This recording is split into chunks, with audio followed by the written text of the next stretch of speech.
kick the Pledge of Allegiance.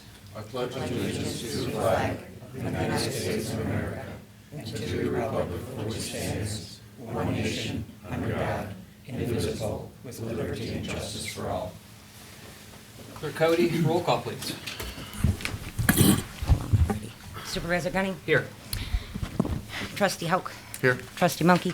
Here. Trustee Lannon? Here. Trustee Worley? Here. Clerk Cody here. Treasurer Rice is excused.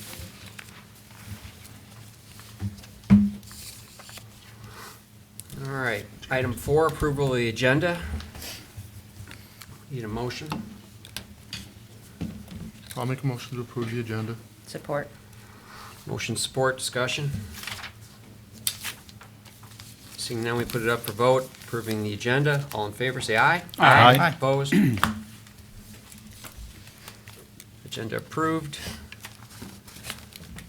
And we move to item 7, public comment. This is restricted to 3 minutes regarding items on this agenda. Would anyone like to come forward for public comments? Seeing none, we close public comment.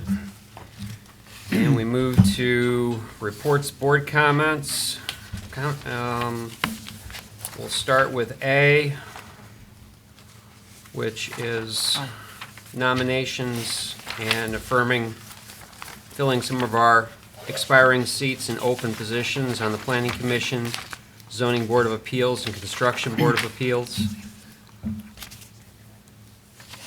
First one up would be Planning Commission. We have one opening that was vacated by Trustee Milky, and when he took the position on the Board of Trustees, this will be a continuation of his position, which originally was, 2018 when we affirmed that. So this would be an expiration date of 2/15 of 2021. So at this point, I would like to nominate James Thering for that vacant seat. I'll support that. We have a motion and a support. Discussion? Yeah, I was under the impression that what we had decided was that we were going to hold off with filling any of the seats until we had, next month, until we had all the applications. Right now, we have James as one. We have a repeat of an incumbent, which would be Phil Squattrito. And then we also have Chowdhury as another candidate.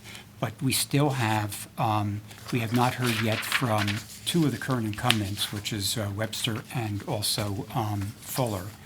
And so I was under the impression, correct me if I'm wrong, that we were going to do that next month as far as the Planning Commission. Tonight was going to be the ZBA. That's what we decided. That's what we Because decided, said yeah. We had there was a motion made and everything, wasn't there? Right, that we were gonna exactly. wait So- until- There was just a discussion via email, but there was never anything, I didn't think, as far as a board motion. We do have some expirations coming up on 2/15 of 2020, but this is one that has been vacated for 2 months. Correct. But we still, We did have that discussion here. yeah, we did have that discussion. And we also had decided that, it was my impression, what we were going to do was hold off until we had all the applicants so that we could decide even with that one seat, so the vacant seat. So, again, we only have 3 people right now, so I was under the impression, again, that we were going to wait, So, I mean, is that what the board wants to do? I don't think there's an urgency at this point. I mean, we've gone for this period of time without, I guess you weren't at the Planning Commission last night. We need somebody on the You planning. need to have an odd person, you need to fill the seat. when is the next planning commission meeting? Third Tuesday? January Yeah. 18th, I think. Okay. The third Tuesday. Well, 21st? The 21st? 21st. Okay, Yeah. so one possible option would be that right now, we've talked about doing the planning commission nominations the second meeting of January. How about if we were to bump that up to the first meeting in January, which would allow us to get those additional applications coming in, and that would be prior to the next PC meeting. So it would fill, what you're trying to do, Ben, is sort of fill that void prior to the meeting. So rather than waiting until our second meeting to make to make our nominations, how about if the board were to decide we'll do this at the next meeting, which would be the 8th, I believe. January 8th. And have it on the 8th, and that'd be prior to the PC. And that would sort of satisfy all aspects of it. Well, I guess I can understand what you're saying, is to have a broader list. I guess my argument against that would be simply that, when did you take your position as a trustee? September, wasn't it? End of September, beginning of October, in that neighborhood. So we're 3 months, moving on 4 months. The planning commission, the supervisor does nominate too, I mean, Yeah. just to fill the one spot. I just think that we need to have, and to be frank with you, last night, it was, a full house, and it's a fairly, they're gonna be listening to that same subject again in their next meeting. And I think it's gonna be very difficult for somebody to jump into that without having some proper time to really, because it's a very touchy. But that next meeting's going to be the 23rd, did I hear? First, she said. 21st. The 21st. 21st. So our next meeting in which we could do this would also be the 8th. So it'd still give people, almost like 2 weeks to prep themselves, because I thought that's what we had decided. So that's why it came as a little bit of surprise that we're making a nomination, so I wasn't prepared for Yeah, I that. guess I wasn't prepared for it either, based on our last meeting. But I have the same concerns. I mean, we do want to fill a spot, but Right. Yeah. but the January 8th certainly. I mean, that would be the concession then, and that way it fills it 2 weeks prior, and yet it also allows us to get all the different applicants on board and see them, that we're not just picking someone just right now, but also getting the Well, I mean, entirety. it's been 3 months. And we did advertise, and there is there's a lot of, But I'm just Yeah. going back to what the board had discussed, too. we will have, 2 more positions opening? There'll be 3. See, I was confused on that, that's why I was like. Yeah, there's 3 positions opening up. And so far, only Phil of the incumbent has responded. So, I mean, how do other people feel about, do you want to just do that tonight? Or do you want to, wait? I mean, how do you feel about it? We have 3 spots and 2 new applications at this point. One new application, Yeah. probably. Yeah. Phil's existing. All right. Well, Sarjeet was the other one, right? Oh. James and I- Sarjeet. Yeah, yeah. I forgot. Chowdhury too, he applied too. Yeah. I just hate to Be keep on nice if putting it you- off, but what, for example, we put off the ZBA, and now we're going through 7 candidates tonight. So it was good that we had waited, because at the time, if I recall, we had about 3 or 4 that had applied at that time.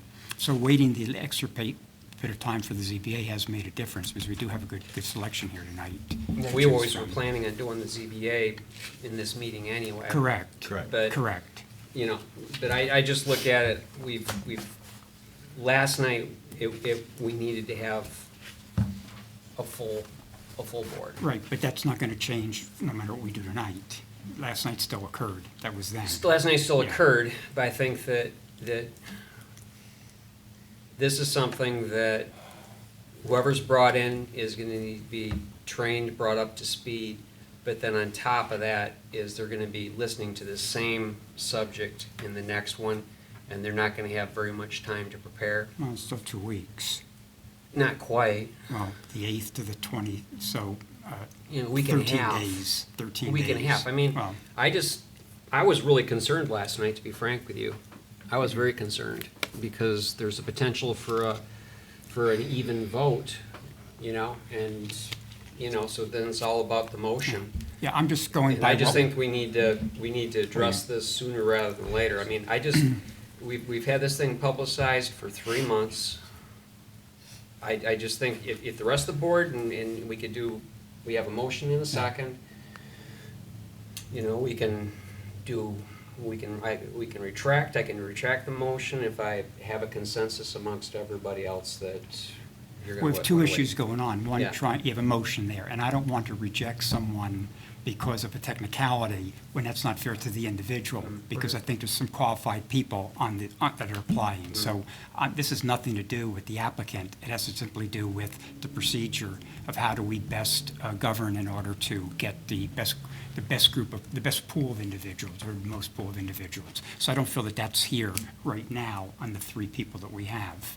And I don't want to say no to someone on a technicality. That's not fair, either for the person or for any one of us that would have to do that. So, I mean, does the board want to go ahead with this? I think the thing is, do we want to go ahead with it on this one, or do we want to wait until we have them all? I agree with Ben from last night. I really I will agree with think we that. should fill that one spot. That could have been pretty hotly contested. And it was, you could tell there was things swinging both ways, for and against. I mean, I think James Theron is a great Oh, person. yeah. Yes, for it. and So, that's not the issue I mean, for I me. don't, I just think we should go ahead and do this one. I like the idea of getting a full board.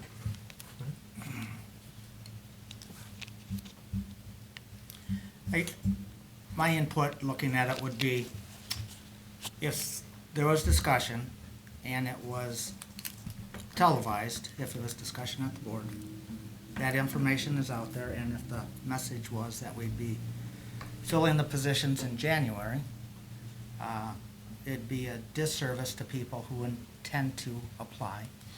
So, as Norm said, the pool certainly increases, it seems, towards the narrowing of the date of the appointment selections and confirmations. And so,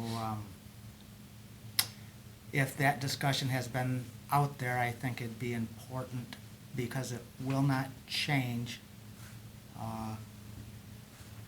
filling the seats before the next planning commission meeting, but it would give more opportunity to folks. And maybe if folks were on the fence and were viewing what went on last night, that potentially could broaden the candidate pool. So I look at this in the terms of, it's not a immediate rescue need. We have time. Time is a good thing to allow a candidate pool to grow and give the township the broadest look for nominations and selections. So Are you suggesting, though, that we do it then the I would first suggest meeting? before the next planning commission meeting, Yeah. which the 7th gives folks time through the holidays to get their applications in and vote on the 7th for all the positions.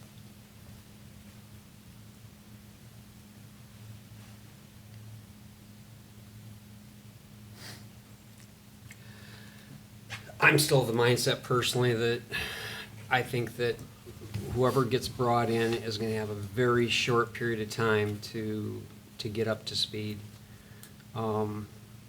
This seat's been open for 3 months.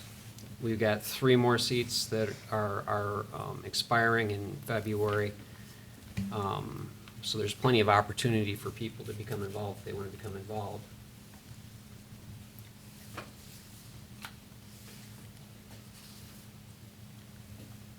so with the vacant seat then, this would just be to fill in 1 year then? Mm-hmm. Yeah.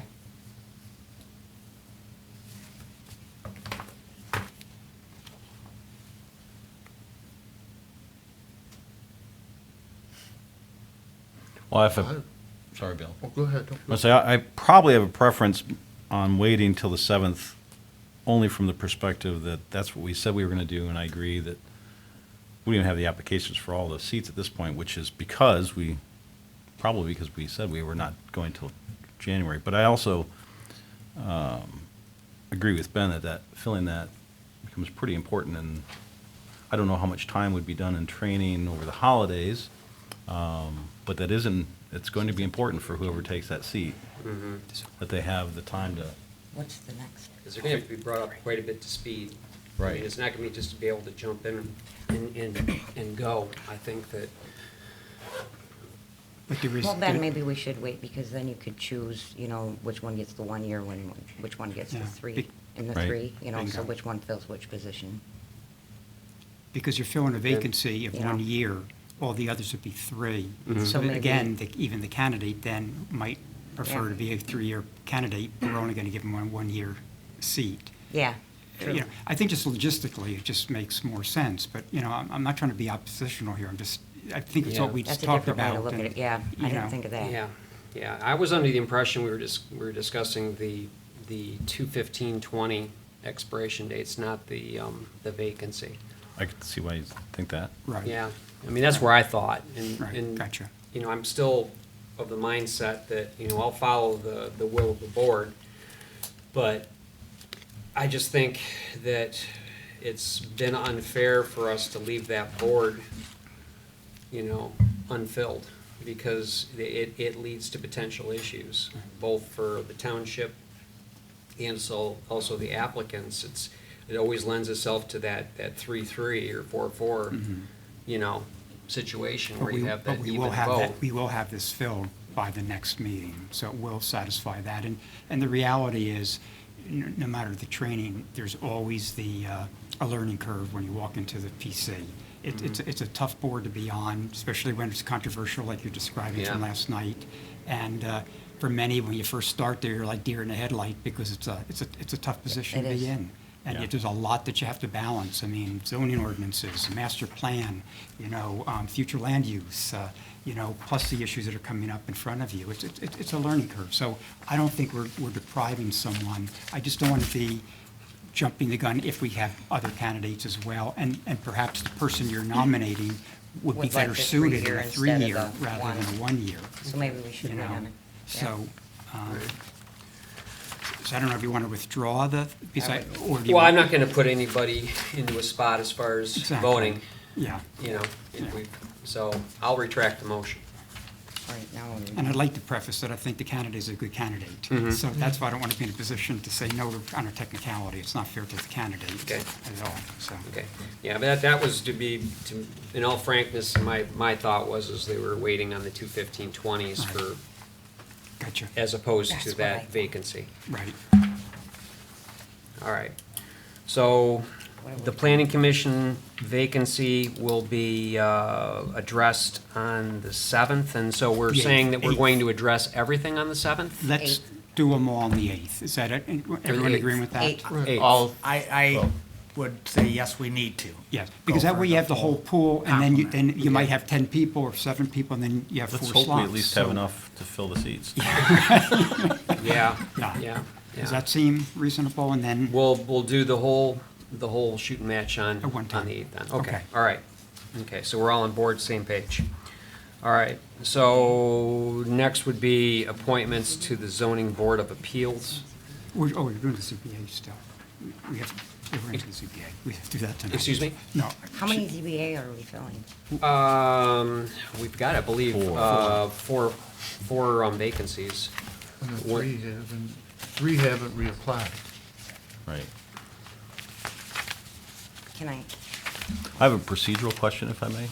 Yes. So, I don't know how you've dealt with it. I'm excited to see that, how many, is it 7 or 8 here? Right. I mean, I certainly have, in my mind, ordered certain preferences for myself. And so if somebody were to come up, let's say that was, I had just kind of ranked as 4th or 5th, gets nominated first, Right. I might be inclined to say no, because I'm feeling pretty strongly about one person, but yet I could vote for that original nomination, right? And I wouldn't necessarily vote them down, they just wouldn't be my first choice. So I didn't know how this voting process worked, so if that could be Go explained. one by one. Well, we ran into that when we Correct. filled Phil's spot. Yes. So I was thinking about it on the way here, and this might be a stupid idea. But I was thinking what we could do is everybody go through their list of the 7 people. it's gonna take a couple minutes to do this, but rank 1, 2, 3, 4, 5, 6, 7, and then just say if Andy Tyson, for example, was you total it up, divide it by 6 or whatever, and if Andy, you get that, what I'm saying, Yeah, right? I got it. Whoever No, gets then- the lowest because- number wait, goes. wait. Right, his number was the second highest, well, okay, Andy's one of the 3 people we're gonna think about. You know, or I just had Andy's You might name up here nominate as in well. that order then, Bill. Yeah, I like that idea, and I would say one thing, I would make a little tweak in it. If we could perhaps discuss Yeah. throughout all 7 names, and let's have a little discussion on each one of the persons, and then that way we have familiarity with that, and then however we're going to go about. Yeah. I think that's a good idea. It's not a And dumb I idea got at one all. question would be, we have one person, Liz Presnell, who would like to move from an alternate Correct. position to a full. So she's already on the board, that how do we, the least amount of points then would end Be up the as the alternate. alternate number 2? Yep. Correct. Well, the thing is because maybe we should be looking at, maybe Liz should move up to a full, if she's going to be nominated to a full position, since she already has familiarity with the board, and she's been there, Yeah. I think, for about 5 months now, something like that. Yes, 5, 6 at Okay. least, yeah. So she has familiarity Yeah. with things, why not let her, if we're going to nominate, she would bump up, but then we'd have 4 position, then we have actually 5 positions to fill, because you're moving her up if you did that. And you still have 4 others to fill in, the 3 plus the 1. That to me sounds fair, is to look at Liz, she's kind of done her apprenticeship. I agree. Right. And That was I one of my think- thoughts in this, right? Yeah, would be, is that we should deal with that first. Right. If we would like to make a nomination to move Liz from an alternate position to one of the expiring full-time positions. I'd make a motion to nominate Liz Prisnell to the Zoning Board of Appeals as a full-fledged member as opposed to an alternate for a 3-year term that would commence January 1st, 2020. I'll support that. Yeah.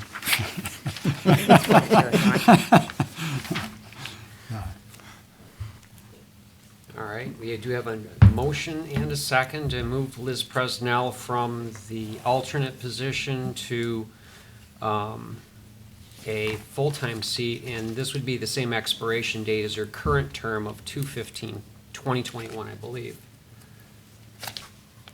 Because she would be basically moving from an alternate position. She already holds a position on the seat and already has an expiration date. But we could, no, the expiration date would stick with the alternate slot, I believe. She would get if she goes to a full slot, she would get a She would 3-year get the term. 3? Yeah. Okay, Yeah. all right.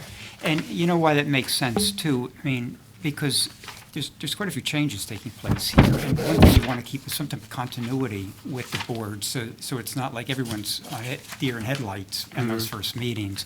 So it's the fact that she has some experience. I mean, it's only been 5 months, but nonetheless.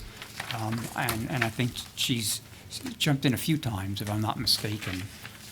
So, yeah. All right, so this would be one of the expiring seats with an expiration date of 12/31/2022, correct?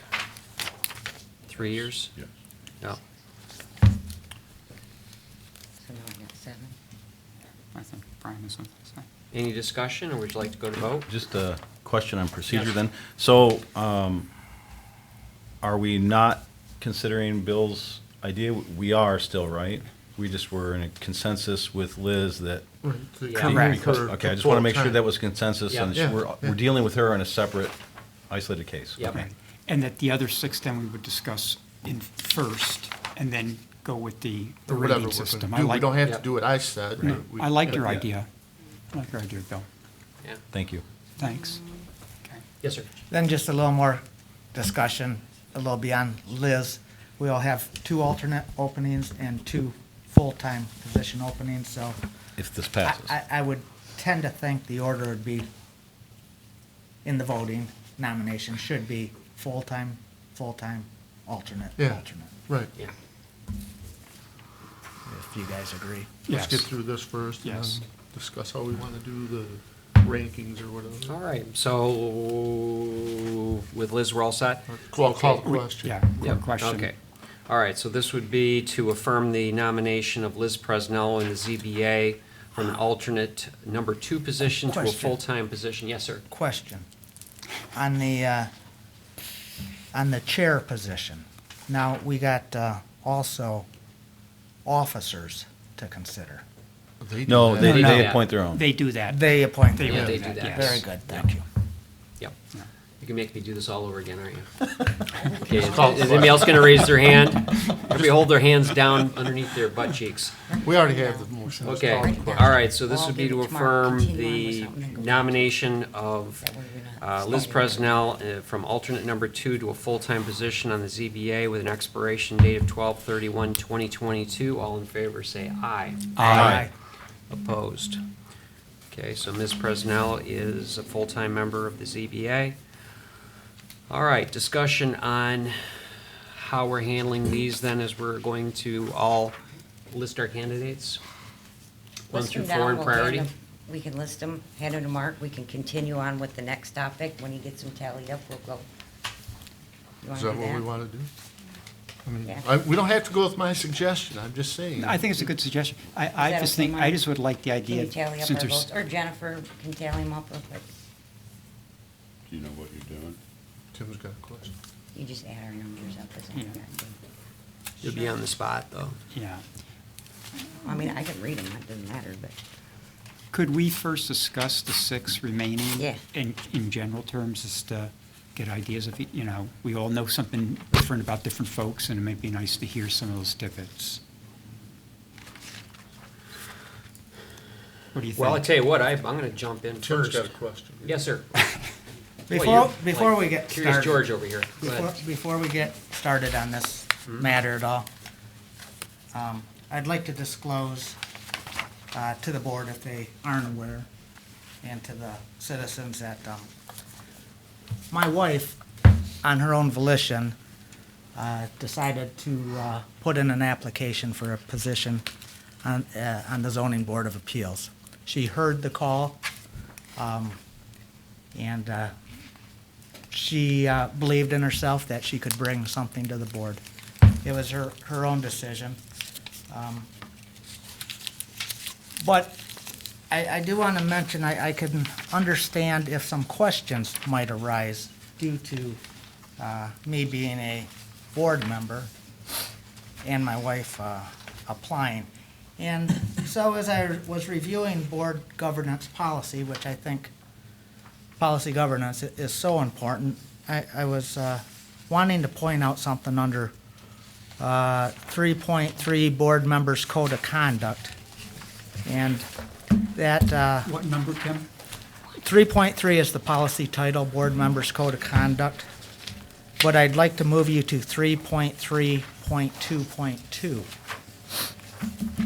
And it states there, when the board is to decide upon an issue about which a member has an unavoidable conflict of interest, that member shall absent herself or himself without comment from not only the vote, but also from the deliberation.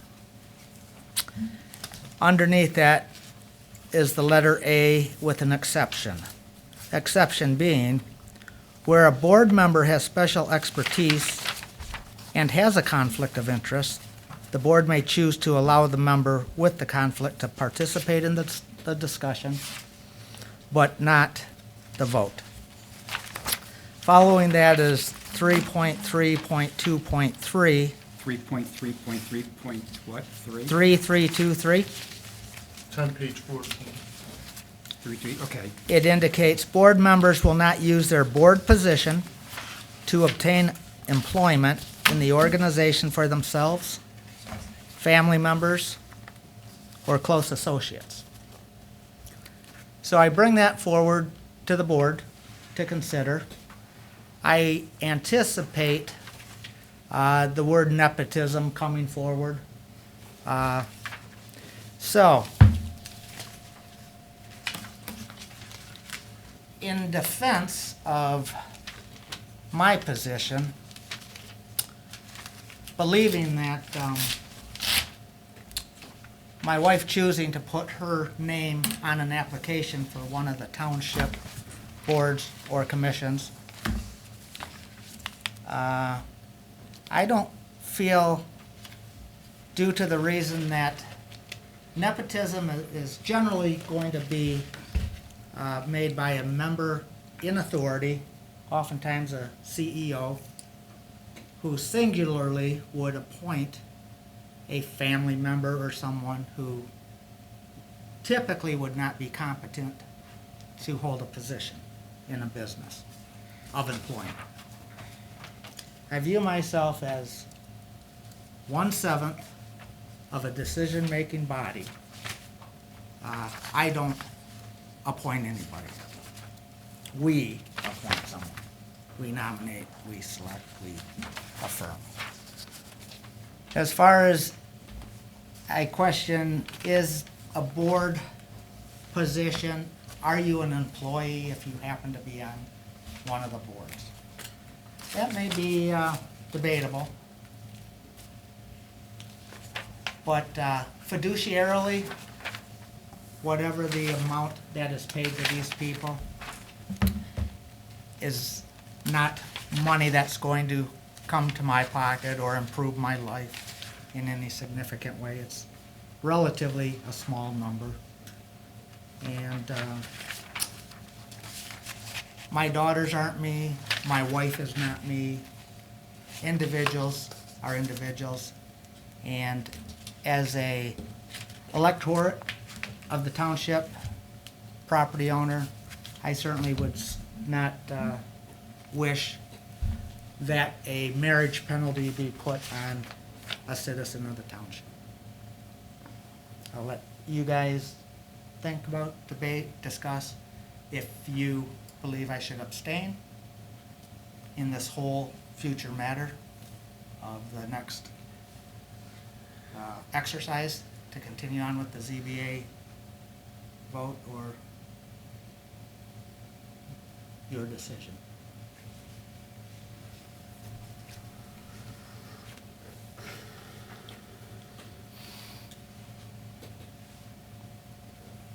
That silenced the room. It's tough. I'll admit, I mean, I don't know if this is a discussion we're having now. I mean, you used the word nepotism, and that's something that came to my mind, and I certainly wrestled with that. Although, if I've had a frustration as a planning commissioner, or a ZBA member, or an EDA member, or a Board of Trustees member, it's that you largely give up your right to voice yourself as a resident. At least I feel that way. That because you're representing the township in a different way, and therefore you lose that voice. And so, as much as I've wrestled with what Tim was just discussing, I can empathize heavily with your wife is not you, right? I think she would, with a Yeah. resounding yes, Yeah. admit to that. And so, I have less concerns than maybe when I initially saw your wife's application. But the more I've thought about it, the more I've wrestled with it, the less that has seemed to be a problem. In particular, ZBA is independent of the Board of Trustees. We have no oversight of them. They are their own board.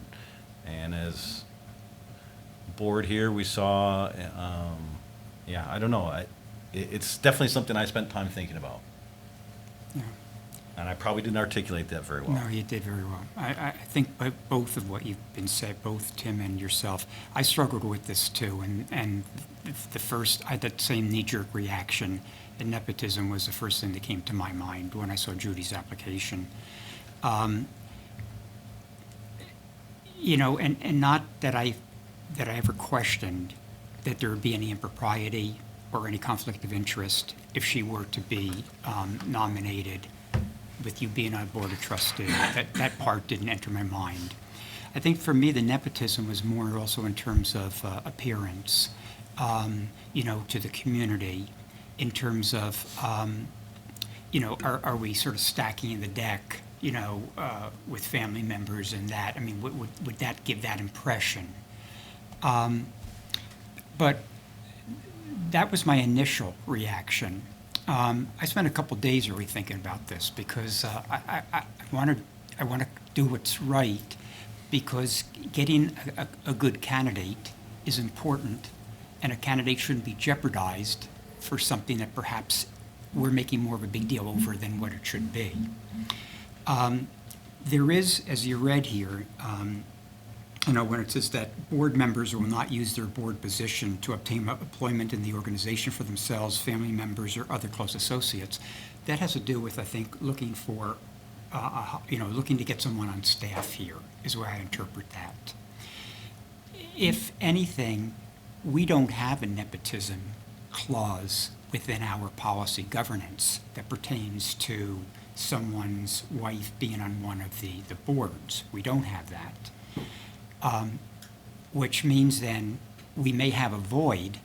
It seems the way we come about changing policy governance is always when there's a defect or a void, and then we have to go back and fill up the gap. And that's what policy governance should be. It's always work in progress. It's never just a solidified, type of document.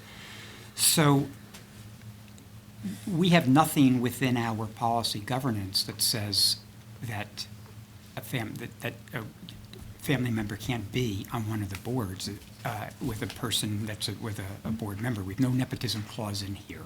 So you can't hold someone, jeopardize someone's ability to apply for something we don't even have in place. It's sort of like arresting someone for a law that hasn't yet been created, and so I struggle with it. I do question about the appearance and how the community might see that. That might be something to think about, but there's nothing in here that excludes, in this situation, say in this case, Judy to be applying for the position. I also see what you're saying, Brian, is I see a difference between the ZBA and the Planning Commission, because there's much more of an overlap between the Planning Commission and this board in terms of the issues that come up. And in a sense, there'd be two votes taking place. You could deny the special use, and then you deny it on this level. So there's more potential for conflict of interest to take place. I don't see it with the ZBA, because the ZBA, the things that come before them have to do with either variances, text interpretation, or some type of malfeasance by an elected official. Those are basically the three functions, none of which then comes before us.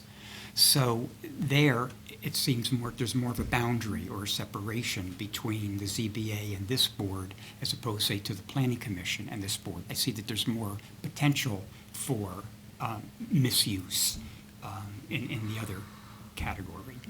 So the nepotism is not spelled out in our policy governance. I'm not sure you can, make that the issue, in terms of Judy's application.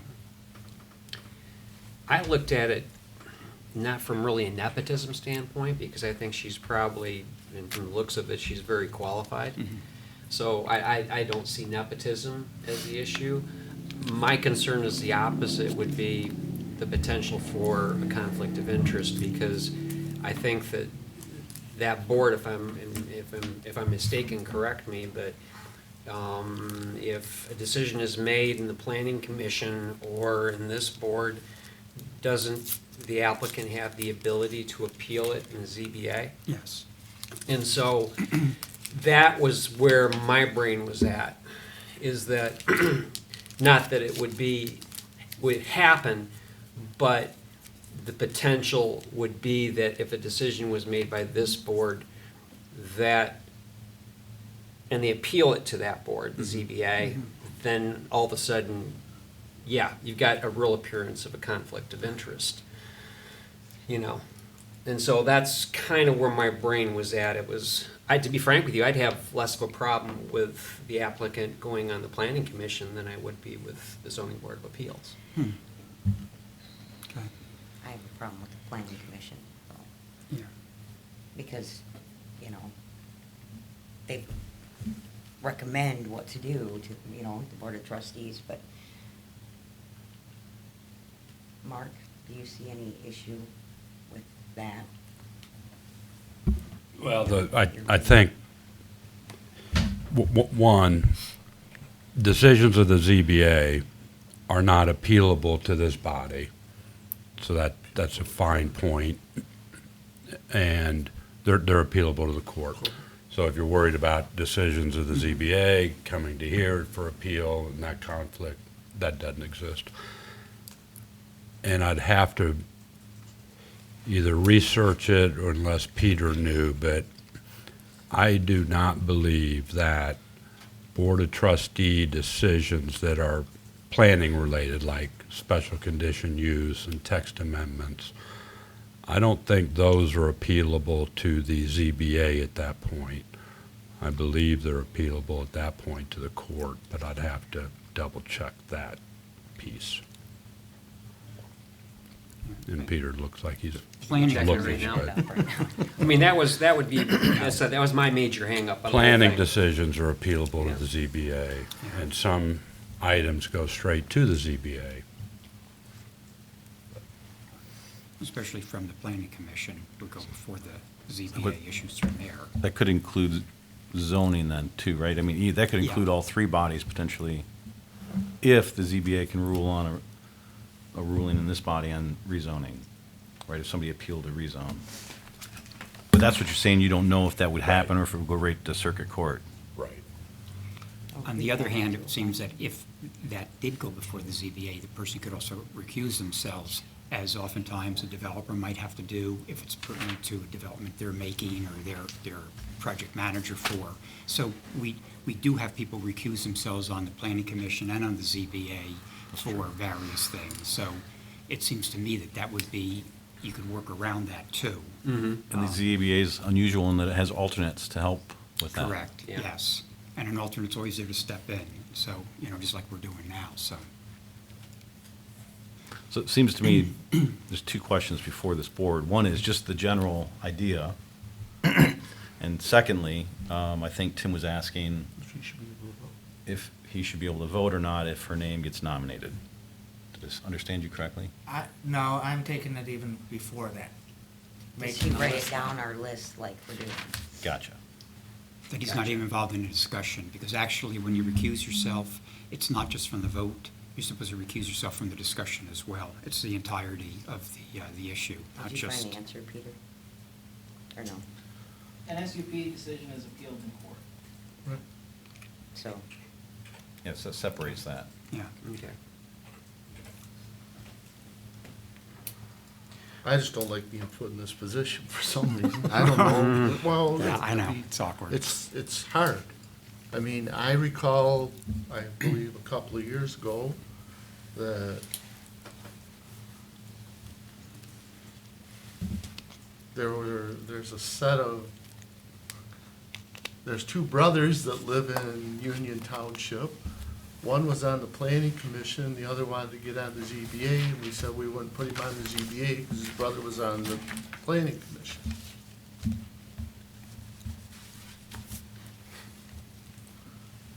I think, I'm not gonna say it, we obviously know who it was. Which means that regardless, at some point, we need to shore this up and have a decision made in our policy governance as to how it should be handled. But right now, there isn't anything that directs us other than our own self-monitoring. okay, so should Lannon recuse himself, yes or no? I think yes. I do too. Yeah. Anyone else? You? From the entire discussion or just that one individual? Because if we architect it the way we've been talking, that makes it difficult, right? I don't think you should vote on it, you know, your I wife. tend to Well, 'cause agree. she gets to that, that's as difficult, isn't it? Well, how are you gonna do the chart thing? Yeah. Well, I mean, let's say Well, let's just decide something because we're for 45 sake minutes in. of argument, if we did the ranking that was suggested by Bill, that she was put in a position where she was an early nomination when we were asked to vote on her. I would say at that point that trustee Lanning would have to recuse himself. I agree with that, yes. Right. But you're saying that he should not have to exempt himself From the from the process. discussion from of talking about the other candidates, Just the nomination. just the nomination. That's fine. Does that seem reasonable to folks? or- Yeah, tally up your numbers. And then, so what we're doing right now, just to clarify things, is what we're doing is we're listing in priority our candidates. Yep. And then after our discussion, we're going to be handing these handwritten notes to somebody, they're gonna be tallying it up. And then are we going to be voting on that grouping of individuals then, as one entity, one grouping, or are we gonna go 1 through the 4? I believe we would have to do each one It's gonna be separately. lowest to highest. Yeah, Okay. lowest to highest. Yeah. Lowest to highest, okay. Meaning, the person that gets the most number 1 votes would have the least number of points, like golf, right? So, You got them all right there? I mean, We'll print 'em I'm off? already ready. Let's do So it. the highest points would be alternate 2, next alternate And 1, while she's doing and that. then our 2 do open you wanna do positions. updates or something from the planning commission? Can you? No, I don't know, this is kind of fun, and probably, we need just like that little, Or were we going to discuss, are we Wait, going and to vote. discuss? what is it, is Some it, states vote like this. Alex Trebek, we need to have the Jeopardy music going. Yeah. So my understanding is I'm participating in this Yep. exercise. I would like to make sure I know the full list of Yeah, candidates. that's, There's Yes. 6 people. Yes. So why Well- can we discuss those briefly to start off with, and then do our numbering? Sorry, yeah. well, one guy's got 3 Let's things just he's do it. listed. Then we can discuss them after. Well, I Well, I want Say to that, start putting priorities until I've heard more about the we're gonna be starting candidates. with people, we'll start with the very first applicant, I think, which is Andy Tyson, I think. Yes. Yep. Andy has been on the board now for, what, 3 years? Yep. And got a great knowledge, great background, very ethical gentleman. I think Mr. Milky worked with him, and I think you concur, he's a solid citizen and a solid member of that board. Yeah. I think. Yeah, when we- I'm may sorry, go ahead. since I was mentioned, I did serve with Andy on the ZBA, and I would say that Andy was one of those people that I felt was always prepared. And he and I didn't always see eye to eye, like none of us ever do on these boards. But I always understood his reasoning, and I think he always understood mine, and I think there was mutual respect. I always felt like Andy was trying to do his best job, so I thought he was a good board member. I'd mentioned before with Liz Presnell, in terms of the continuity of the board, you know, Andy's an incumbent, and I think that, from my standpoint, I think that continuing him in that position would be important for the structure of the ZBA, and I agree on the, in terms of the ethics and preparedness, et cetera. I know I talked with Andy, and Andy said that he wants to be chairman of that board, which he probably should be when it comes to it, if, you know, to keep continuity, like you said. I mean, he would obviously jump to number 1 as far as a chairman, I would think. Yeah, he'd be very good in that role too, I think. He'd be excellent as a chairman. This would have one. All right, the next person that's in the applications for a ZBA position would be Sarvjit Chowdhury. I've served with Sarvjit on the EDA. He's, I think he goes in very inquisitive. He always asks a lot of questions. He's always reads the agenda. He's prepared. I know he's retired. He is anxious to be more involved in the township. You know, I like him. You know, we've sat next to each other for a while now, and he's, like I said, he's always a well-prepared individual.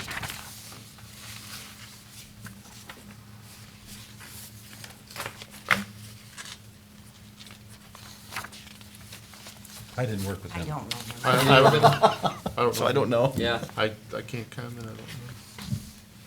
okay, next. Let's see, we've discussed Judy already, I believe, Judy Lannon. Well, we didn't discuss her qualifications. Yeah. Or- She's, I've just met her just the one time, and so I don't know Tim, your wife, that well. She's a very qualified person, obviously. She's a senior buyer at the university, so she's been involved with contracts and such, and she seems like she's pretty well-rounded. Next to Tim, I've probably known Judy longer than anyone in the room, and too bad Tim got her before I did. His face is like that. Uh-oh, we got that on tape. Yeah. That's streaming live, dude. Judy's nice to have. No, Judy's a good person, so. I don't know Judy that well. I've met her a number of times, just in public with seeing you in public, but I don't know your wife very well. She did submit the letter that I think, Yeah. and I read through that today, so if you've not read that. But, all my interactions with her have been positive, but it's not been in this type of a role either. Been more social versus professional. Right. I've only had contact with her a couple of times, but I was very impressed tonight reading her email, and talking about transparency and fairness, impartiality. I mean, she just hit on a lot of the things that I think were really important to be on the ZBA, because you have to listen on the ZBA with an open mind. You can't go in there with a preset notion as to, how you're going to vote, because you have to listen to the discussion. You need to pay attention to the facts. I think she would be very fact-based, and I think that's important in a position. So, again, I was very impressed with what we got tonight from her. All right, any more on Judy? Okay, next person would be Brandon LaBelle. Brandon was on the planning commission a couple of times. He brings, I think, the viewpoint of, the real estate industry, which, I think on all these boards it's important to have like a representation from all different segments of the community. And so I think that it's important to have that vision in there also. Well, next to Brandon's brother Doug, I've probably known Brandon longer than anybody else in this room. I've known him since they were young men, and I think he's a very fine young man. Oh, I was afraid of where you were going. I was getting very concerned there. So what age did you know Brandon? Oh, these guys were little kids. Because their mom used to drop them off and play putt-putt when they were about 7, 8 years old. You beat me? I worked with Brandon on the PC for a couple of years. Always enjoyed him. I felt that, again, he was always fair, felt it was ethical. Again, we didn't always agree, but there was always a respect and a disagreement. Always wanted to see my side of it as I wanted to see his side. Just what he and his brother have done here in town, and as a family, what they've done, I think have made quite a contribution. So I would like to, I think he'd be a good candidate, too. I'll jump in too. I also served with Brandon on planning commission. Not for real long, but he was a good planning commissioner. I think I got to know Doug actually better than I knew Brandon, probably because you sat closer to me. But yeah, he was a good planning commissioner and supportive of that. All right. Any further discussion on Brandon?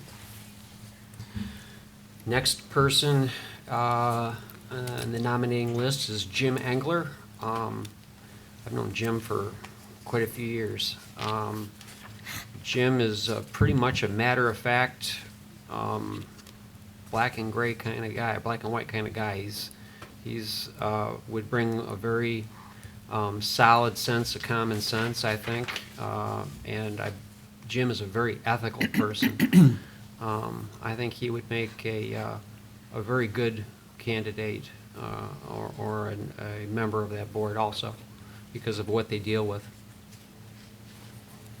Well, next to Judy and Brandon, I've known Jim Engler longer than any of them. No. Jim is very knowledgeable. He has built many homes in the area. He's owned many businesses. I thought he told me he had been on the ZBA before, but he doesn't have that listed down here.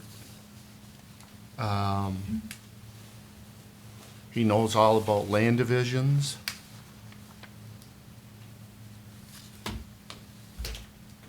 I don't know, I just think he'd be a good person to be on the board. Next one. All right. Anybody else? All right. Let's see here. The next one would be Rick McGurk. Rick was on the planning commission also. Does he on any other boards besides the planning commission? No, I think he's I think on. that was the only one was the planning commission. Rick is again, kind of brings in the viewpoint of the real estate and development industry. I think he's a very ethical person. Good personality. I think Rick would be a good member of the board also. I would concur with that. I had the pleasure of working with Rick too on the PC. And again, I felt he always came prepared. He offered a perspective that was always, from a different angle as a developer versus my having not been a developer. And, I think there was a mutual respect in terms of our opinions. And he was easy to get along with and I think very reasonable. So I definitely would, I think he's a good candidate too. And I believe that is our gambit of candidates. I'll mention also, I worked with Rick on the planning commission, felt he was a good planning commissioner. In that instance, he probably had to recuse himself Yes. fairly often, but I think when he didn't need to, I thought he did a good job. Mm-hmm.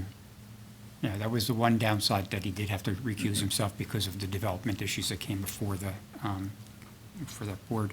So what are we doing now? So you're going, again, it's like we're going, who's our first choice, second, third, and I fourth? So guess that's what we'll do. we're making right? four Yeah, choices. Typically in weighted voting, Well, all the way to that's what you're 6. describing like states do. Uh-huh. In weighted voting, you usually give like 1 point to your top, 2 points to your next, 3 points, and you vote for everybody. Yeah, you got And it. then you tally, and whoever has the lowest sum, so let's say Okay. Sarjeet has all ones from all of us, he would have the lowest, and we would nominate that person, Sarjeet, first, and see how the vote goes, right? Okay, Right, okay. all right. And So- in the event of a tie, how do we Well, then determine we'll who we decide. vote on? Yeah, then I guess we'd have a vote on that. Rock, paper, scissors, probably. Maybe the fairest way to do it, right? When you You have to do, light fire. In government, Good. Tie is Draw not out of a passing, right? hat. they draw a straw or I thought they stick. drew your name out of a hat. Don't they? I thought they drew a there's a one I don't short have straw and your a long drawing. straw. Isn't that what they did, the one supervisor? In fact, that It was a happened. hat. Pulled it out of a hat Yeah. here in Union Township. All right, so you have so- 6 names, and you're just going to want to rank them 1 through 6. Okay, And then when you're all done and ready, you're going to want to read those, because it's going to be public. And Jennifer and I will record these and add them up, and hopefully we'll have the same. She was just gonna tally them up. Numbers. Being all in order. Just, Well, we're going to have 2 people do it, because we're going to want to make sure that's We don't have to right. sign our names on these either. No, but we need to Right. go around and just say, you'll go list your name, number, who, your 1 is XYZ, 2. I thought we were doing it, just do it. This isn't a secret ballot. Oh, okay. Oh, it's not? No. Oh, I thought we had, oh, that's. No, right. can't this make is it not a secret? secret ballot. Wow. Can I just Okay, nominate a bummer. couple then? So, It's not as exciting as I Makes it a thought lot it harder. was gonna be, no. Aren't you guys glad you showed up for this? Yeah. He's like that. I don't really have my paper. So I would Let me just go make a first. comment, if I could, that, in my decision-making on this, I considered, I like to see getting the most number of people on the various boards. And we do have people who are on this nomination currently serving on other boards. So there is a perspective from me that broadening the representation, the diversity from the community, as opposed to keeping single people on multiple boards. I'm ready if you want me to go first. Okay, so 1 through 6 in order. Tyson, LaBelle, Lannon, Engler, McGurk, Chowdhury. Okay. mine would be, number 1 is Lannon, 2 Tyson, 3 LaBelle, 4 McGurk, 5 Engler, and 6 Chowdhury. Hold, can you repeat that, please? Sure. 1 would be Lannon, 2 is Tyson, 3 LaBelle, 4 McGurk, 5 Engler, and 6 Chowdhury? Chowdhury. Chowdhury. Thank you. Anyone else ready? See, Tim, you're recusing out of the vote, correct? Or are you voting? No. No, You're voting? Okay. just, sorry, go ahead. Am I up? Yep. 1, Lannon, 2, Chowdhury, 3, Engler, 4, McGurk, 5, LaBelle, 6, Tyson.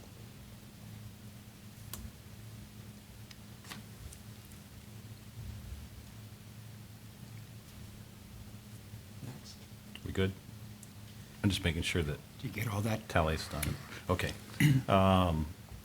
Lannon, I'm gonna just use last names if that's not disrespectful. Lannon, Tyson, LaBelle, McGurk, Engler, Chowdhury.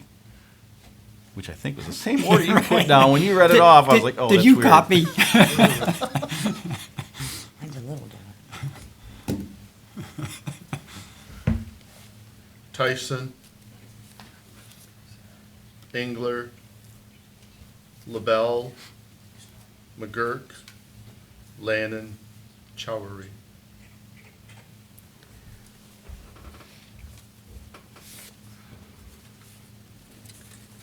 Tyson, Angler, LaBelle,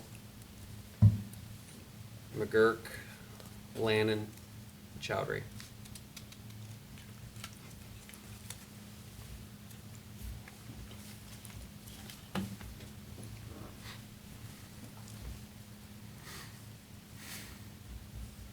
Are you feeling under pressure, Mark?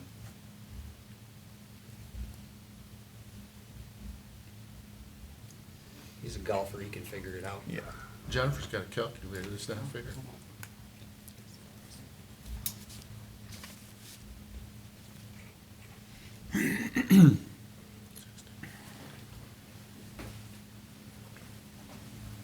I'm just happy we have this many candidates. Yes, I am too. I am too.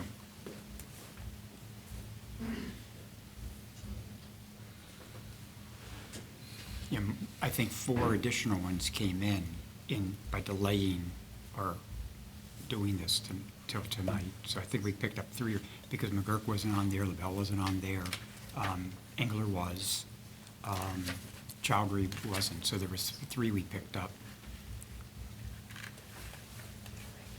We had somebody that, Bob Somerville dropped off his resume for the economic, or the recreational authority on Monday. Good, It's after the good. packet. Is it in the packet? It was after the packet. We'll go on the next one. Okay, so we're not doing that one then? Yeah. Okay.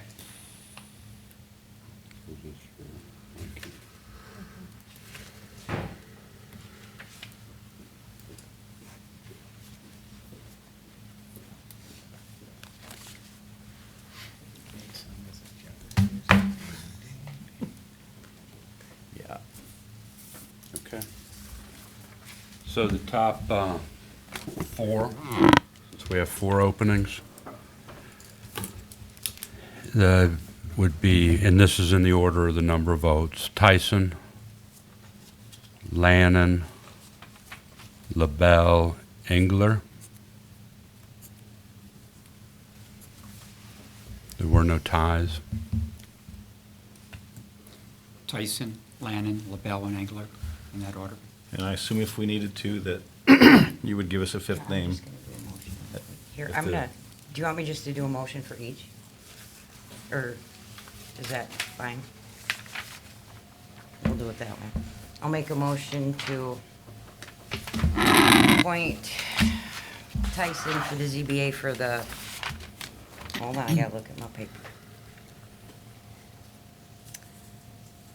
What's the term? 22, 12/31/22? 23, I believe. 22. Right? The fourth Well, it'd be person, 20, 22. 21, 22, you're right, yep. For the, Yeah, sorry. for a regular seat. Support. Okay, motion support, this would be Andy Tyson with an expiration date of 12/31/2022. All in favor? Say aye. Aye. Aye. Aye. Sorry, Do we have to have discussion or not? Oh, Okay, no, okay, I vote yes. well, Yeah. we had discussion on each one of them, Yeah, so I we're- did. Oh, okay, okay, okay, So you voted yes? I vote yes. Or did you vote nay? no, I vote yes. Okay, all right. I just, Okay, and then now I'll nominate Judy Lannon for a term of, that will end in 12/31/2022. Oh, Do we need to do formal, recusal. I'm sorry, recusal? Or is it understood at this point? I can make the motion, somebody second it, and then you recuse yourself for Judy Lannon. If that's how you want to do it. Yeah.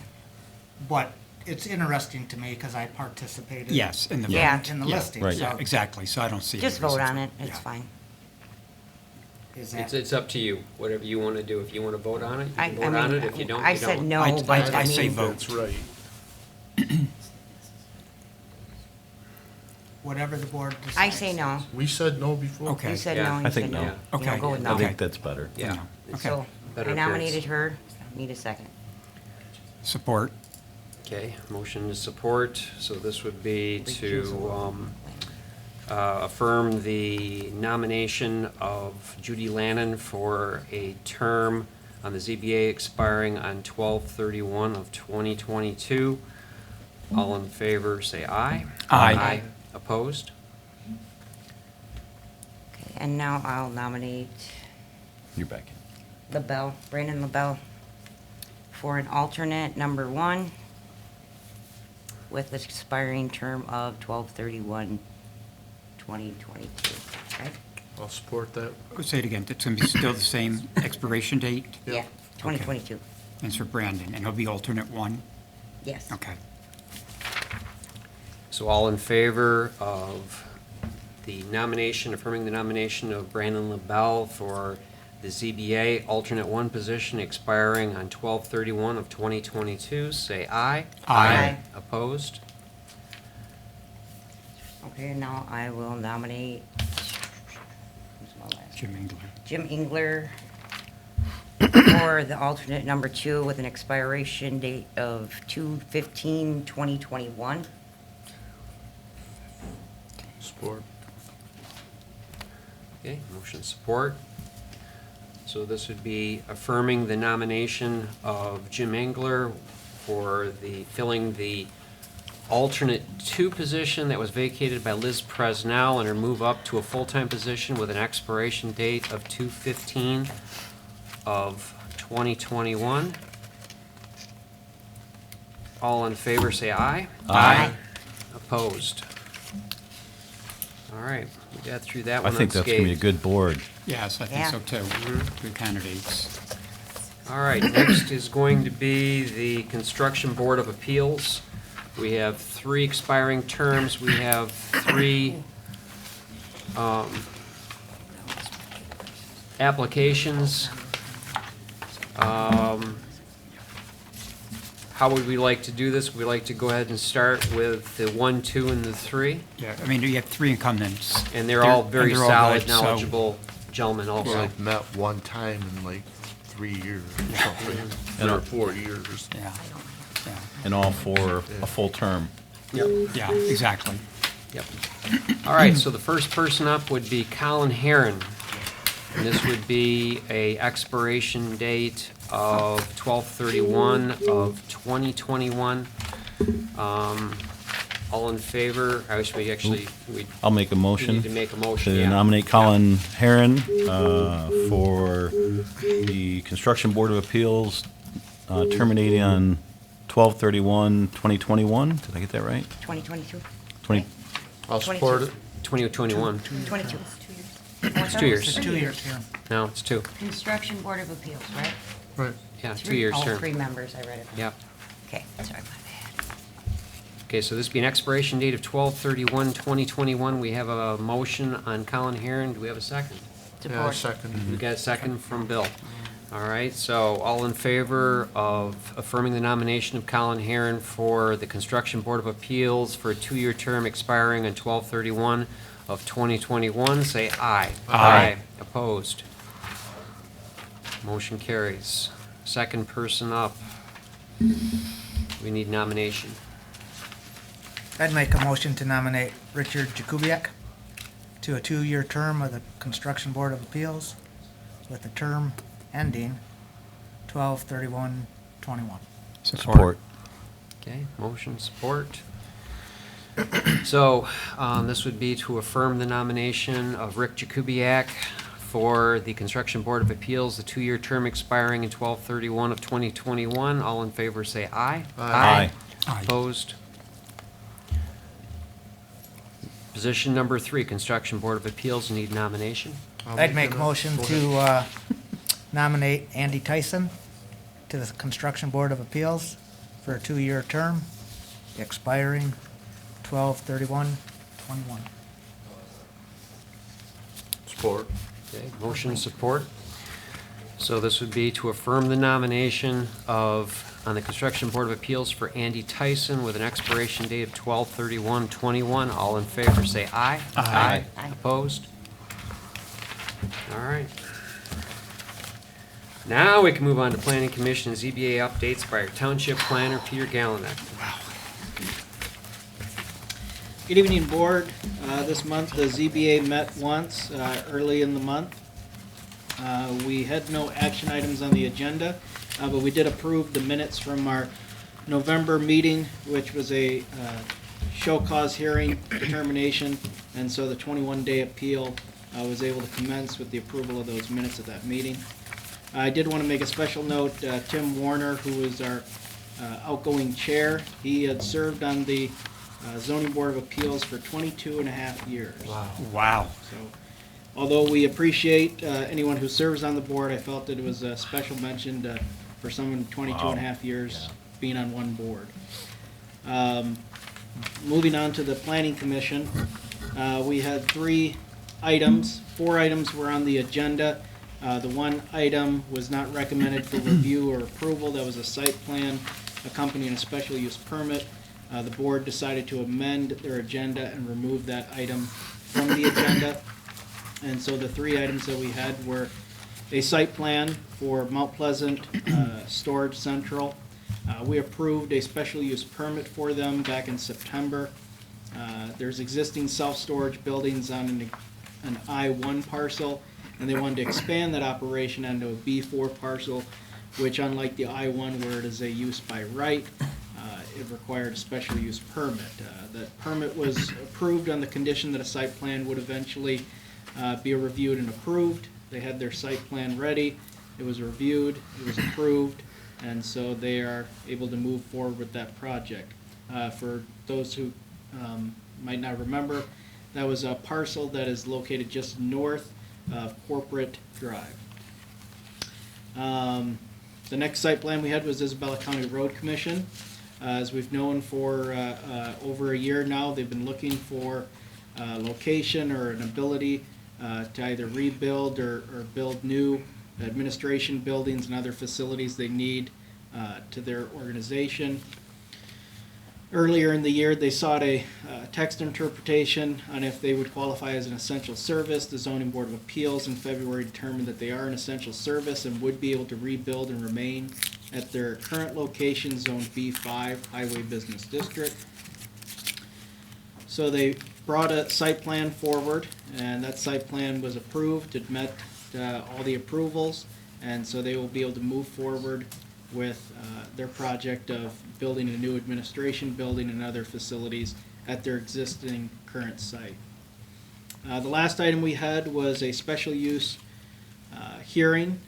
It was for a sand and gravel operation on the corner of Millbrook and Lincoln Road, borders Lincoln Township.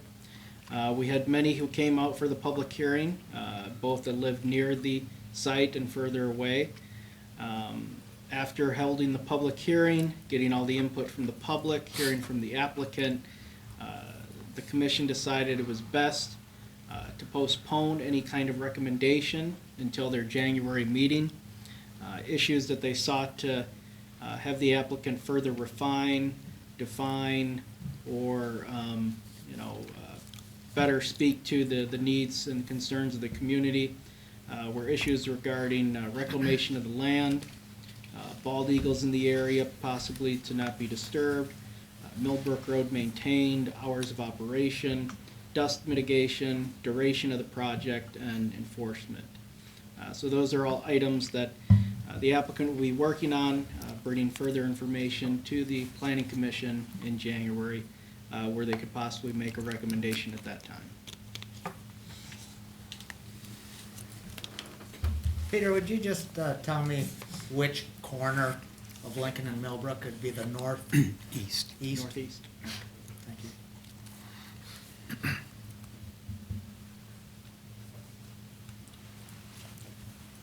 Any other questions?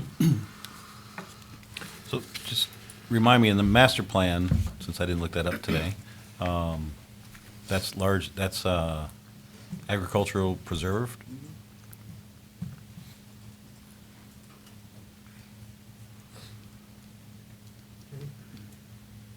Any further questions on this at all? Okay. Thank you, Peter. Thanks. Thank you, Peter. Thank you, Peter.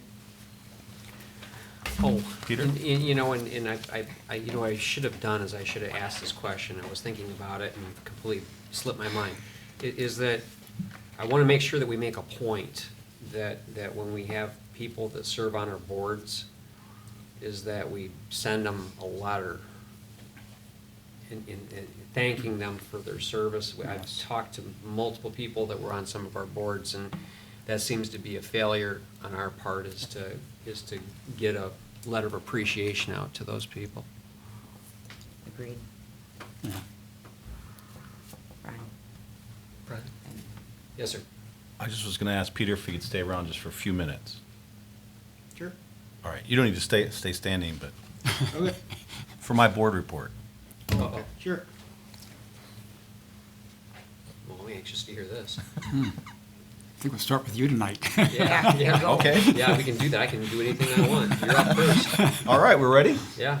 So, I've been in the planning commission for a decade, and one of the things we always strived for in the planning commission, and I know that was always something that the board of trustees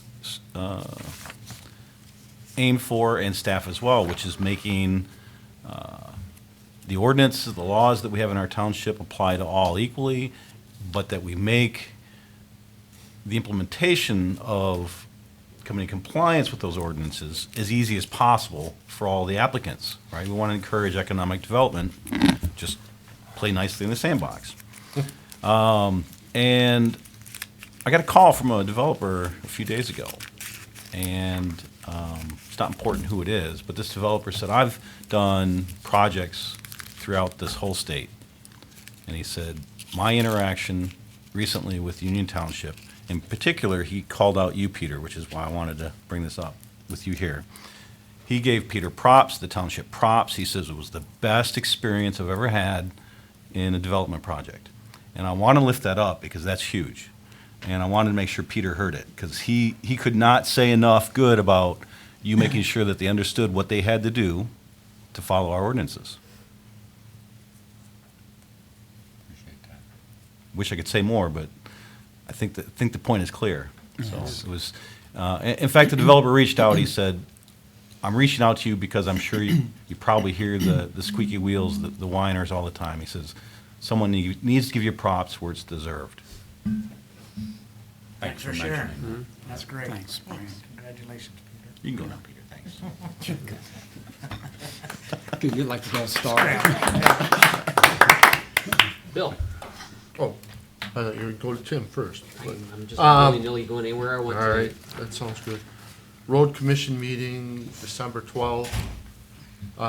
They talked about their new building. They were talking about how they hoped that they could come here last night and get everything passed without any problems, which they did. They figured the timeline for starting, they want to have their prints out for bid starting the 27th of January, and they'd like to have everything in by the 27th of January, or February. They're gonna give everybody a month. Then they're gonna review everything, and then they're gonna award the bid right around the 20th of March, and they're hoping to get started as soon as the ground thaws. So they're hoping May 1st, but they said like the last couple of years how it's been, it might not be, or April 1st. They said it might not be till May 1st. They discussed their loan process for the new building, how depending on what the rate is, how much they'll save and everything, if they can get reduced rates. They also talked about new trucks again. I know last meeting I told you they had talked about Kenworth and Peterbilt. Sounds like they're gonna go with Peterbilt's because, like I said last time, it's just down the road. And the pricing difference was only a couple $1,000s per trucks, and they're gonna buy 2 new trucks at around 140,000 apiece. Then it takes again about that much to rig them up and get them on the road. And then they were talking about Central Asphalt, Fisher companies, whatever, for any projects that didn't get completed in 2019, Fishers are still gonna hold true to those prices for 2020, which is great news for a lot of us, you know, especially a lot of the projects that we have going. So, that's about it. And then our gravel program, I think you mentioned to me that the next road in line is Lincoln. Well, from- we talked about that last year, that Lincoln Road would be, that 1 mile of Lincoln Road would be one of the ones that we have to get done, and that was a major discussion last I was night. gonna say, that was a hot point. 'Cause we only have about 4 or 5 miles to go yet. So, but that was a major point. A lot of discussion on Millbrook, and we just did Millbrook. We did all 4 miles of Millbrook. Yeah. There's a section on Millbrook, though, going from Isabella to Somerton. And that's the one section Yeah, of that that one too. corridor that we've That's not another one done. too that we have to do. Yeah, that one needs to be done. Um, But all 4 miles west of Mission we've done. But last night they were talking about how, How bad it was. especially right there by Lincoln Road, it's Yes. bad. Yeah, But we also need ditches in the county too, and when they get plowed in, it doesn't help. Mhm. All right. Thank you, Bill. Let's see. Norm? okay. I attended, along with Mark and Ben, the Intergovernmental Affairs Liaison meeting. That was December 2nd. That involves representatives from the county, from the city, Union Township, and now also the tribe. Eric Rodriguez is there to represent the tribe. There was a lot on the agenda. I think it was about 1 and 3/4 hour meeting. I'm just going to kind of highlight a few things that I think are just worth noting. First of all, Mark had presented the interconnector pathway project that's in the process of being completed, and it will be done, the actual paving of that pathway will be done next spring, or as soon as the weather breaks. But I wanted to say there was a difference in the numbers that I reported on, as far as the costs on 1023. On 1023, if you remember in the meeting, I talked about there were like numbers floating around that the township had spent $220,000, to put this thing together, and that was, totally wrong.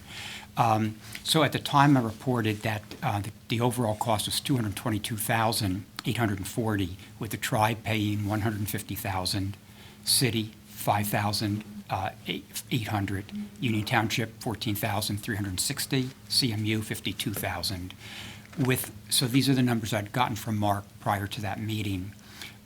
In this meeting, though, he had given a different set of numbers, because as work orders come in, it doesn't change some of the pricing, most of which has to do with the construction costs. I think there have some drain they had to work around. Mark can be more specific about that. But just so you know, the adjusted costs, the costs that they're talking about now, are, again, the tribe still is contributing $150,000, the city $16,000, up from the $58,000 that I had reported. Union Township, $38,000, up from the $14,360. And then CMU has actually gone down from the 52 to 37. So that's, is that correct, those numbers I'm reporting, Mark? Because I know those are the They numbers were- in that meeting. Your last comment on Central, they have not gone down from 57 to 30. Their current expenditures to date are the 30, whatever the Okay, number is, okay. you just said. So that number will go up. They're still anticipating to spend in the mid-50s. Okay. Okay, so I did want to get some clarity on that. Ben then brought up the issue with Crawford Road, and, to see if there was anything, again, first of all, the major thing of trying to get that reconstructed and, sidewalks and paved and the whole shebang. I think I guess it was a kind of a lukewarm at best response to that suggestion. Again, because of the infrastructure there and just the logistics, the costs that would probably be involved in doing the project, and also the multi-jurisdictions that are all involved. So they weren't really hot to trot on that, kind of maybe threw it out as like maybe a long-term project down the road, 10 years from now, something like that. Also, we threw out the idea about just widening trying to get the shoulders widened there on the road, just so there's an escape area for the kids walking there, and slowing down the speed limit. Again, one response that Nancy Ridley made is that she was saying that when the city has in the past put in a request to the state in order to get a decrease in the speed limit, she said 60% of the time they actually increase the speed rather than decreasing it. So that's the last thing you'd want to see over at Crawford. So again, the response was, yeah, it's a problem. So again, we're back to, not a perfect, but the next best option is getting the corridor, what we talked about, that Mark's working on, to get the pathway going from the Deerfield apartments in, so now we're all the way connected from the apartments into the pathway system internally at CMU. So that was discussed. The city, in terms of their medical, they have one up and running medical facility in terms of a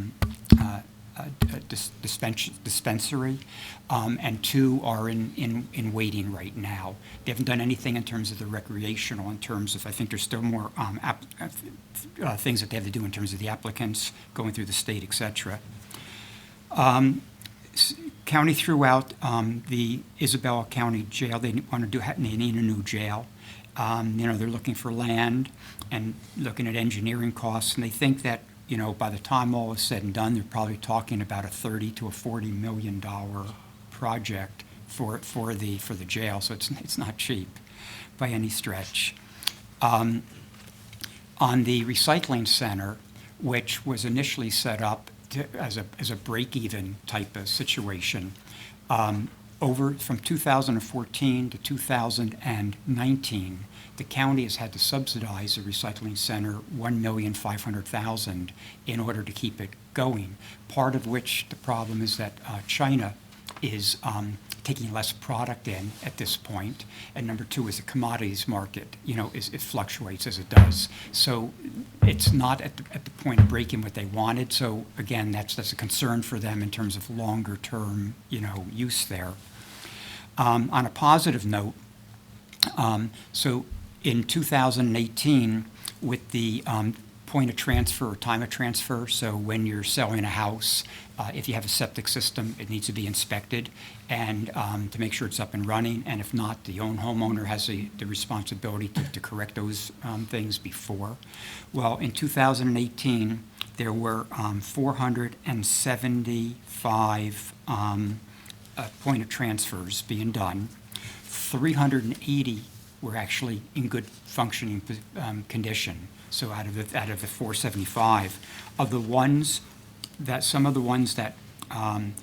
ones that weren't working properly, 19 homes had a direct discharge of their sewage into the environment.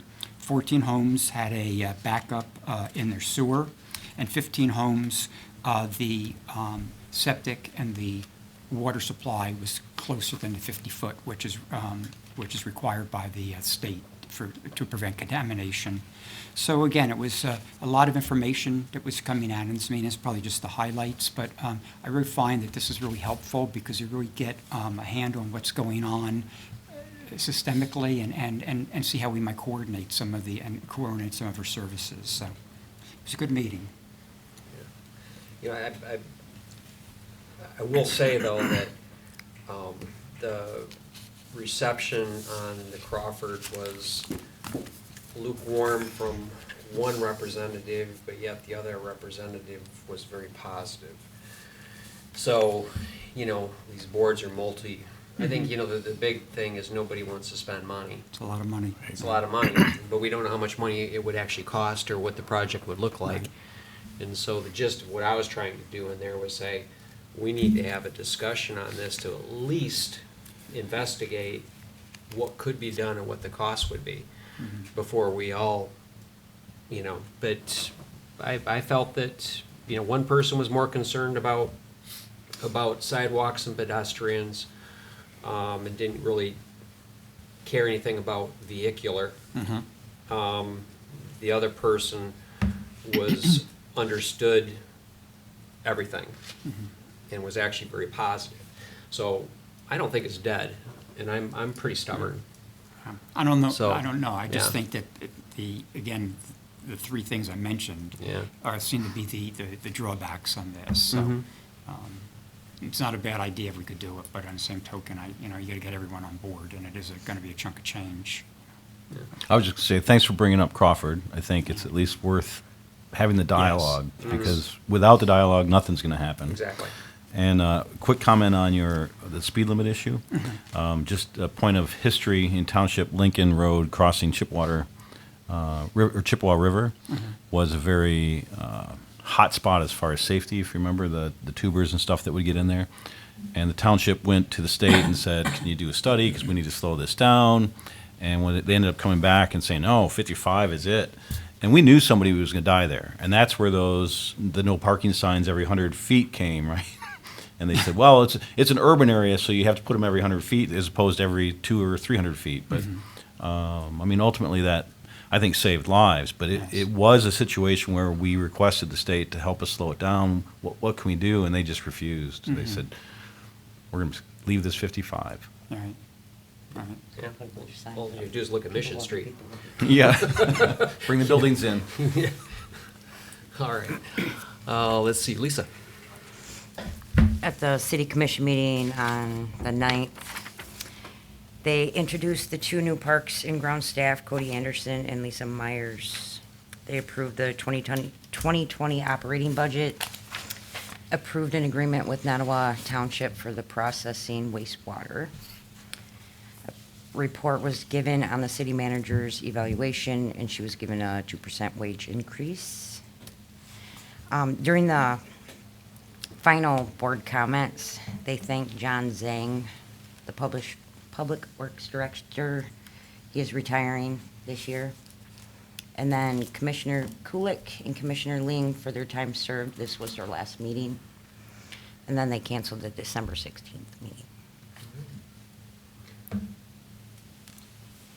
All right, you're up. Alrighty. Going back into history, November 20th, I attended the Council of Governments meeting, and it was an interesting meeting. Presentation was handled by Detective Matus. He's a member of what's now called the Mid-Michigan Investigative Narcotics Team. We would more commonly know it as Bayonet in the past. And he gave the story of the state of the state in our county and neighboring counties on drug use and abuse and policing issues in regards to that. In short, the story was in 1970, Richard Nixon declared a war on drugs. And drugs certainly have gotten more potent over the time and can be very difficult for one who the drug has taken a grip of to let go. But we've thrown, for 50 years we've been talking about it, thrown a lot of money at it. He basically indicated you take one drug dealer out, 4 more are gonna replace. It's been, from my perspective, a very unsuccessful war. December 3rd, attended the Isabella County Board of Commissioners meeting. At the regular meeting, a couple things that went on was the renewed Fisher Annex lease that has been going on since 1987. There's 160 acres adjacent to Deerfield Park that virtually in lieu of taxes, the owners of that property allow it to be part of the park system for the park goers to utilize. It's a good value for the park system. They talked about the election, on the election coming up, a ballot for the RESD, Isabella Gratiot School District. There's going to be a millage proposal, I think, from the RESD. And that election portion is gonna cost the county about $26,000. Whether they pay it or the RESD does, I think it's in the RESD's area right now to pay for it, as I recall.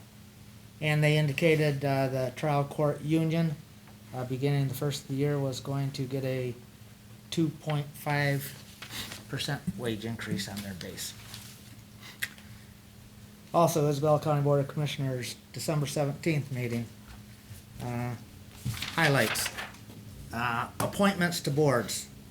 Bob Campbell, appointed to the Board of Public Works. Ruth Ann Manitou, appointed to District 2 Commission on Aging Advisory Board. District 5 Commission on Aging Advisory Board, Alicia Haley was appointed. Larry Fussman was appointed to the District 6 Commission on Aging Advisory Board. Mary Myler Hunter was appointed to the Department of Health and Human Services Medical Care Facilities Board. Ann Jensen was appointed to the Material Recovery Facilities Advisory Board.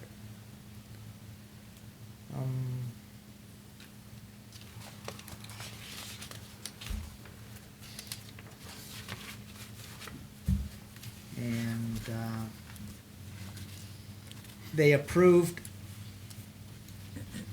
the Mount Pleasant Area Community Foundation grant agreement in the amount of $4,700, $4,768.53.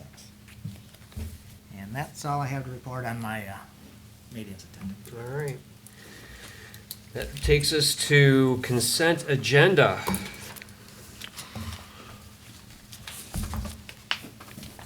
Tim's got a question. Yes, sir. If I may, I would like to remove item A from the consent agenda. Item A is Communications. communications.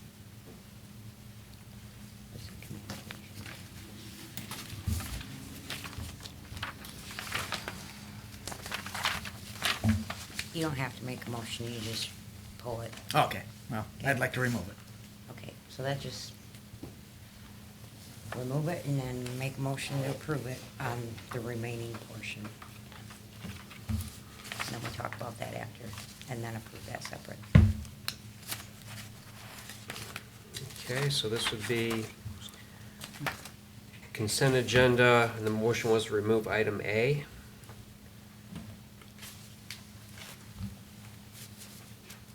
We have a second on that? I'll support that. Okay. You don't have to have a second, you just literally pull it Just out pull it if out. one person. Pull it wants out? to discuss it. Is- One of us wants to discuss What it. exactly is being pulled out of sight? Gotcha. Yeah, so What- it- Is the communications, I took it as page 22 of our Thank you. board packet.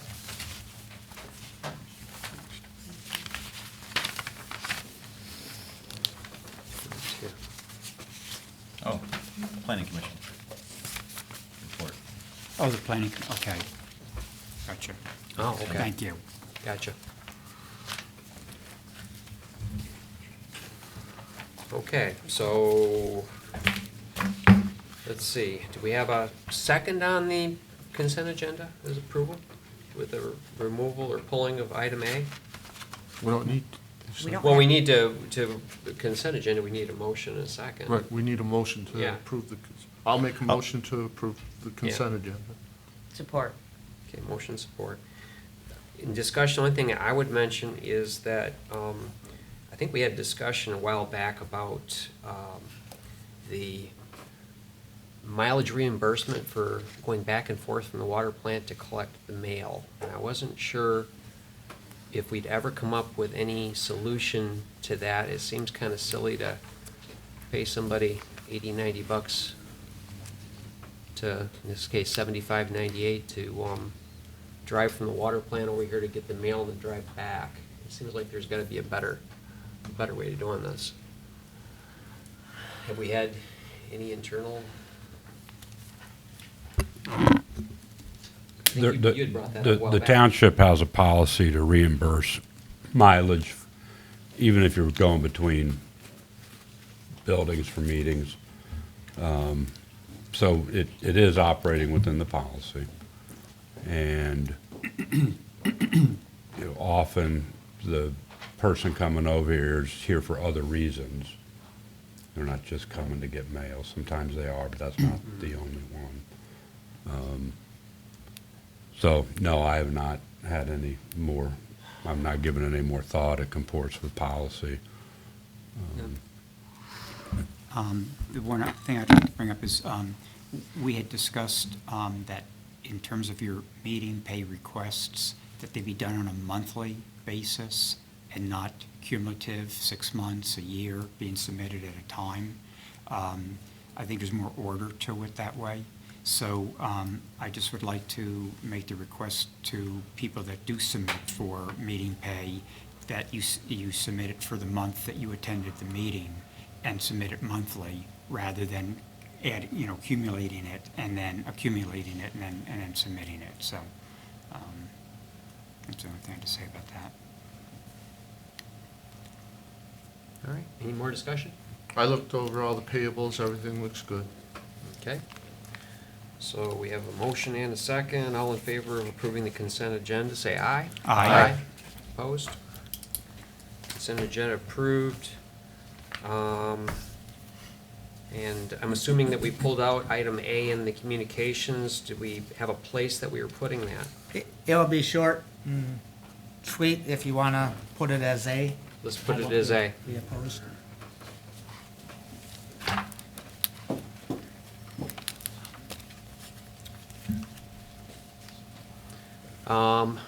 We do have some people watching, so I'll read the letter. This is from the Planning Commission. Next time, just tell me. This is their annual Planning Commission report. Dear Board of Trustees, the year 2019 has been an active and fulfilling year for the Charter Township Union Planning Commission. We would like to thank the Board of Trustees for their guidance and financial support in making 2019 what we believe has been a successful year for the future development of our community. In accordance with the Michigan Planning Enabling Act 33 of 2008, Section 125.38192, the Planning Commission represents its written annual report to the Board of Trustees. The focus of 2019 has been the new zoning ordinance. The new zoning ordinance has been organized into 15 sections, utilizing both special meetings with our consultant from McKenna and other meetings. We have diligently reviewed and commented on each of the 15 draft sections. Through this process, we have taken all the input from the other boards into consideration when reviewing the draft sections. In 2020, we look forward to in working with the community, stakeholders, and other boards in developing a final draft to present to the Board of Trustees for adoption in 2020. Highlights of activity from the Planning Commission are number one was 12 site plan review applications, 6 special use permit applications, 4 map rezoning applications, 17 total meetings. In comparison of past years, this year has been on par, both number of meetings and applications. The sidewalk relief policy developed by the Sidewalk and Pathways Prioritization Committee and adopted by the Township Board in 2018 continued to be instrumental for the Planning Commission. In 2019, perhaps the highlight of the year was the development of a sidewalk at 1963 East Remus Road, which is the corner that McDonald's is on here on Remus and Lincoln. The Planning Commission looks forward to working with the Board of Trustees in 2020. Sincerely, Phil Squatrito, Planning Commission Chair, Alex Fuller, Planning Commission Secretary. Yes, sir. So I just asked to be that have that pulled off from the consent agenda because I thought that was valuable information to be read, and I appreciate you reading that, Ben.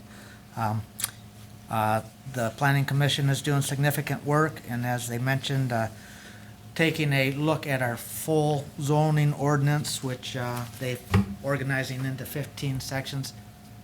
Much work going into that from that committee, and I just wanted to acknowledge the work that that committee is doing. Concur. Thank you. I'd like to also comment, if I may, on this. The chair or the planning commissioners decided to lift up the sidewalk direction from the Board of Trustees in 2018. And I was one of those that was lobbying this board to do something because we were spending 45 minutes on every site plan review debating the same sidewalk issue over and over again. And although it was, the transition of it was difficult in that it took a while for, I think, the Planning Commission to figure out how to apply it and be productive with it. I think that has, a lot of the initial growing pains have passed. At least that was my interpretation. I don't know how Lisa feels now, but I mean, that's been a continual issue forever that I've been on the Planning Commission. And it is better. Yeah, last night it was, they had the storage units that they were approving, and that was a discussion brought up, and it was very quick and concise, that it was, so that saved a lot of deliberation, right? And it makes everything consistent for everybody, right? Did we ever approve the consent agenda? Yes, we did, Okay, yes. just making Yep. sure. Okay, Yep. can we go to the next subject? It is almost 9 o'clock, please, thank you.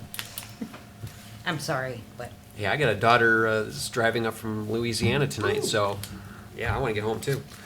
All right, first item, new business. Board adoption of the FY 2020 appropriations resolution for the following funds: general, fire, special assessment, East DDA, West DDA, 2% grant, sewer and water, and adoption of the 2020 fee schedule. Mark, would you like to lead us into this? Thank you. The manager recommended or presented his recommended budget, and which included the recommended fee schedule for FY 2020. In late September, excuse me, since then, several study sessions have been held. We held a public hearing on November 26th. There have been 2 changes made to the recommended budget to what you have here in front of you tonight.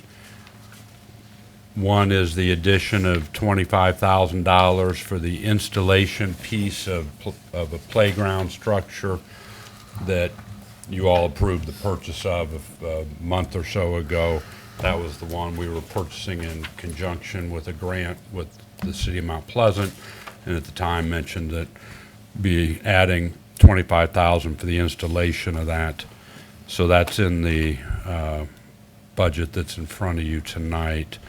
And then also at the October 15th EDA meeting, they had voted to add $10,000 for maintenance of benches and trash receptacles, sidewalk repairs along Pickard. And so that has been added to this budget as well. Those are the only changes from what was originally presented to you. I think I've, along the way, answered all the questions that have come up to date. Be happy to answer any more. We do have till December 31st to adopt a budget by rule. Yes, sir. I just have the one, at the last meeting, I asked you to kind of fill us in or justify your perspective on raising the water hookup rate and the sewer hookup rate. And I ask, just for context for you, I'm relatively new to the board, you all know. And prior to me coming on, one of the things that this board undertook, as I understand it, was looking at water studies this next year. And in fact, we have money approved in the budget for water studies. And the thought process, I'm assuming from that, is that you had concerns about whether or not we were overcharging or undercharging, what that is. And so I've struggled with increasing these fees when it sounds like to me that this board has concerns over the fee structure of whether or not we're charging appropriately, whether it be too high or too low. And so that's where I was struggling with understanding, how can we be raising something when we don't even have a benchmark for it, right? How do you justify to the residents of Union Township that we're going to raise something when we ourselves as a board have admitted that we need to study this because we think there might be a pricing structure issue? That's where I'm coming from when I ask the question. And I believe I answered that in the memo. The basis for the increase are schedules that were presented when we issued debt back in 2009, both for the water system and the sewer system. And there's a schedule that was presented at that time that suggested that every year until, I want to say 2040, that the rates increase by $25 increments. And so the township has been following that schedule since then.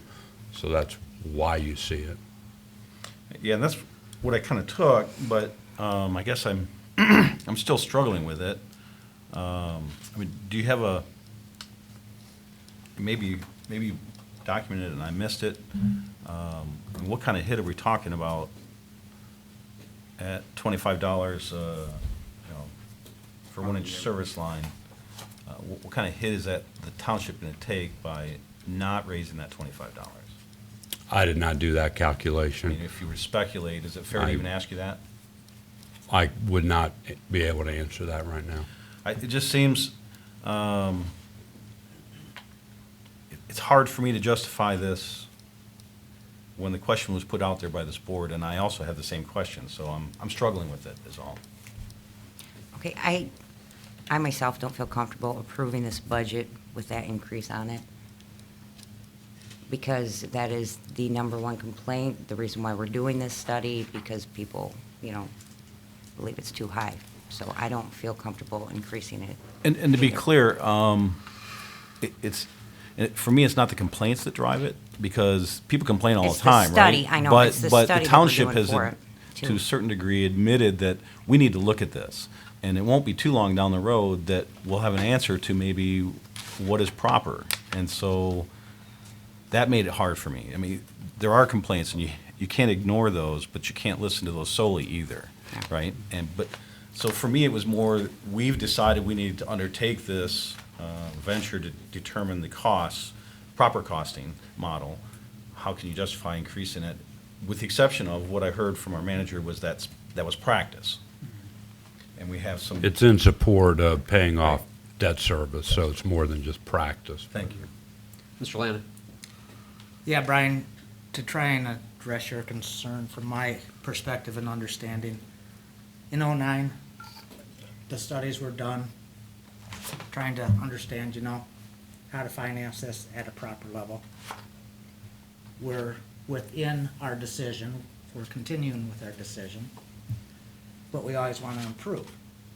So we're looking at a study to do some discovery on not only rates, but structures of increments of what we're charging. So it's more than a rate study, but we're at a point in time where can we do even better to make this system most appropriate for our citizens, so you don't abandon the plan you're on just because you're gonna take a look and see if we can improve on it.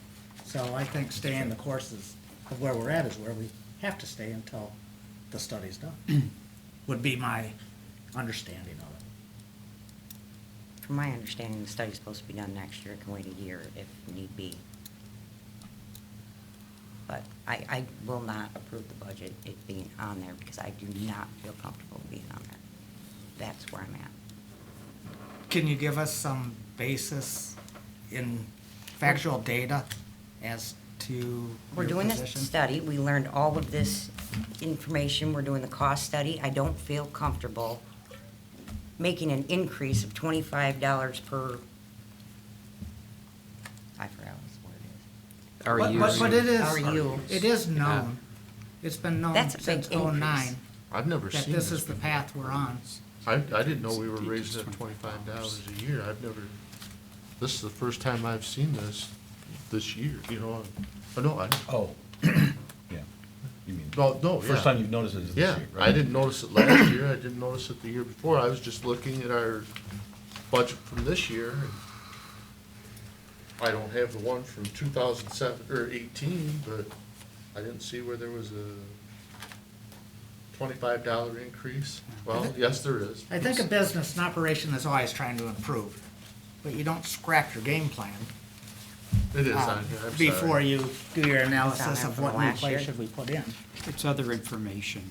I think it's under other. Yeah, it other is, I see it, information. yeah. And I looked on the wrong page, I Yeah. did see it here now, though. And so I guess it boils down to staying the course and making the adjustment once the study is conducted versus why have the increase until we know from the study whether we go up or down with it. That's where what we're deliberating over, basically. And I can certainly appreciate the argument that Yeah. this was what was the plan. Mm-hmm. And I appreciate you stating it the way that you did, and I think that's what Mark was articulating as well, is this is the plan. I just struggle with it. I mean, it is hate to use the word, but it's a political beast, right? I mean, we answer to constituents, and there's definitely concern out there about this. And how can, I guess the way we could justify it is that's the plan, we're sticking to it until we need to adjust it. But I struggle a little bit with raising it further at this point until we get those answers, since they're not too far down the road. Right. So you figure it'd just be more prudent to wait, take a wait and see. Let's see what the report says, and then we make a determination, tick it up or tick it down or keep it even, depending on the report. So I mean, both sides is looking for the report to be the consensus on what you're gonna do. But in between, it's what do we do? Do you raise it or not raise it is the issue. And $25 sounds innocuous, right? Until you start multiplying it times those other numbers. Right. And then all of a sudden, if you're putting a project together, then, can be a big bite, let's put it that way. I have the Do you know what that would be mindset. for the average homeowner? I don't think it's as much as an issue for the average homeowner. I think this is more of an issue commercially Yeah, than it 'cause I is, think- because we're talking, 10,000 square feet instead of 2, and obviously the fee structure's different for commercial as it is residential. And so that it would be like student housing or apartments, whatever, there's more usage, et cetera, which would increase the cost to $25 a head. And sometimes on these, it's the cost of these hookups that, when those numbers come to the developer, do they downsize what they're doing because they weren't expecting to see something of that nature? I've heard, some comments that that's actually has happened. So that is reality. Or do they back out completely? I've heard that also. So, I mean, what's prudent? Is prudent, increasing and then saying are bad and decreasing? Or is it better to be, What take- you take a currently, bite and what you're wait till- currently operating with is a financial plan that you adopted and accepted in 2009. You want to look at those plans periodically. We're getting ready to do that. I think what you're really wanting to decide is whether or not you should continue with a plan until you change the plan. And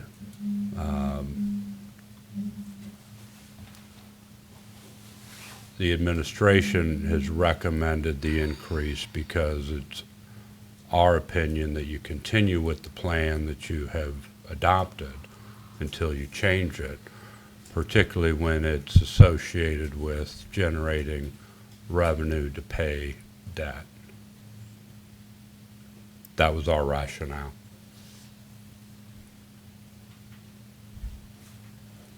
I would struggle with this board tonight making a change when I believe none of us have the knowledge, the data to support a change, other than saying we I mean, don't want to have an increase, therefore I'm not voting on a budget if there is an increase, where I think that's very short-sighted. We're talking a multi-million-dollar enterprise that a knee-jerk reaction vote. Milky did mention this within every single meeting, and everybody said this was the best time to discuss it. I have no problem discussing anything the board wants to discuss. Yeah, I just really wanted to understand this better. I came into this, I was making some assumptions on why this board called for the study that was done, or that's going to be done. And my understanding was it wasn't just a matter of course of, it's time to look at our rates, we think there might be issues. Is that not accurate? Yes. And because of that perspective, that's where I struggle. It's not that this is a regular course of action, and it sounds like it should be and normally is, a regular course of action to look at that plan every 5, 10 years, whatever it is. But my understanding that there was concerns from this board about the fee structure, let's look at it. And then how do you justify adjusting the fees until you rate, in particular raising them until you can, Yeah. until you can justify them? Did it make a difference for you when you received the memo that there was a policy in place that Yes. in 2009, a recommendation was made to increase it $25 a year and until 2041 is the date that it's supposed to go to? And that's why I didn't make, that's why I stated it the way I did in the last meeting, as I asked our manager to justify it for me, because I didn't understand why we were doing it. And I didn't want to just assume that we were raising it for the sake of raising it, right? I mean, there is a reason. And from my perspective, our staff and manager were recommending what they should. I mean, that's the plan, that's the policy. I just question whether or not, I will mention that the study that's being talked about is being done first at the recommendation of the administration, and it was not so much out of a concern of anything. It was a recognition that we had not had a cost of service study done in quite a while, and they need to be done periodically. And so that's the driver of that. And the study is going to be very extensive, and it's going to cover everything from usage rates, variable rates, fixed rates, miscellaneous fees, which these might come under, to the very basis of how we charge, whether it's by meter size or REUs. And so it's not being done as a response to a concern on a connection fee. That's why I was That's going asking. to be part of it, because we're going to do a full study. So I just clarify that. I appreciate that. I thought it was, I mean, I honestly thought you were doing that study because all of us as a board said, this is our number one complaint, this is what we need to do, let's do it. And this was, 3 years ago when we started. And that's what I thought, that's why that was being done. But So the study, a start date, we're not sure of, but My probably. guess is it'll be in front of the board for approval of the agreement the second week in January. Okay,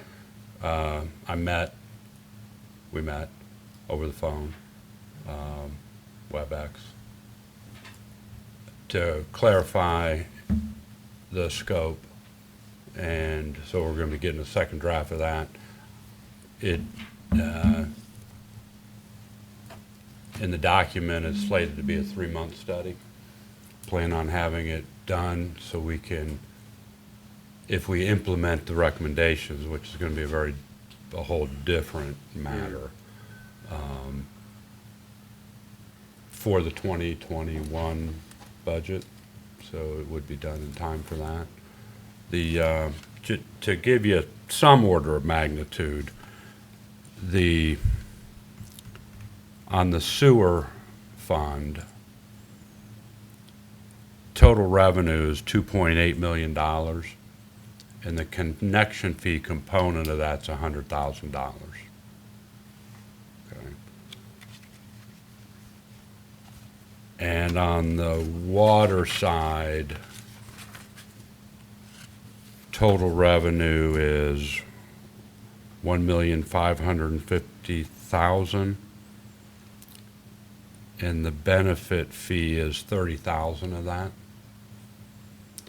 Now, that doesn't speak to what the differential generates of the additional 25, but it does give you an idea of what, in total, these two fees are in terms of percent of total revenue. Lisa, if I could just address what I think maybe you were thinking from years ago that we talked about. We have very good water quality, studies show that, but there were concerns of board members out campaigning, talking to customers that had concerns about water qualities, such that faucets were Oh, I corroding remember and that, hot it was water hookup heaters fees and is things. what I was talking about. There's a lot of complaints, and there was when I was yeah. Ask I'm any getting really builder tired, or I'm any sorry, but- developer, that's what they're gonna tell you, that There was a lot of complaints about, even for a house, they said it was a ridiculous amount, and I was just shocked, and Yeah. I mean, and that It's was just one, expensive. that was one person, and it was like, I'll agree, there's, cost half as much as their house did, so I'm like, wow. wow. So, that's why I'm saying, well, I think personally that the numbers I'm hearing aren't make or break numbers here. So we're talking $100,000 on one end, and we're talking $30,000 on the other end. So this is really not anything that if we do decide that the prudent thing is to wait for the study to be completed before we increase, it's not like this is essentially going to make or break the organization. It's a minute portion of the revenue generated by the organization and the utilities that it uses or supplies. So, I mean, so I can understand that it's such a minor component. And again, I've heard many things, and like I said, the squeaky wheel is the loudest, but it's a pretty consistent squeaky wheel. You deviate from a plan and have system issues, you're gonna Be hearing some real screeching. Well, I think with the amount of, the percentage that these fees comprise of the total sum revenues, I don't believe $25 per REU on either end is going to affect that number very much. So did I hear you correctly that we would expect to see results of the study by mid-second quarter, more than likely? That's reasonable? Yes. So we're not talking too far down the road. Oh, that was of 2021, that's what I meant. 2021, yeah. Well, they'd be implemented in 2020. They'd be That's what you said. implemented in the, Correct, because this is for 2020. Or we may not implement any change. implementation of study recommendations So it's not coming till January 20. would occur most likely in fiscal year 2021. Next month. And it's 3 But we would have the months. results of the study It's 3 months. early in this calendar year. So if we really felt like we could make, we really had to make an adjustment in 2020, we could. I'm not suggesting that we will do that, but we could. Yeah, I think I mean, this is your discussion, but you can decide to deviate from the plan, and there are a lot of times there's reasons to deviate from the plan.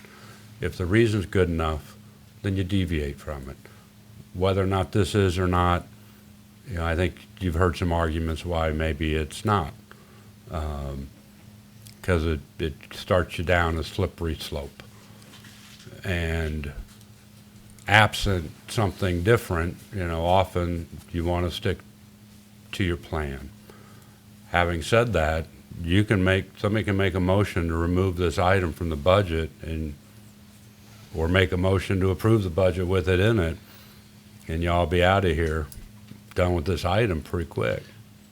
Well, for the record, I mean, I was pretty adamant about learning about this. I feel better, especially because we have a short time window before we'll have some information that's helpful. And if we really needed to react at that time, we could react a little bit. And we're not going to have a lot of construction in the next 3 months. That typically comes a little later.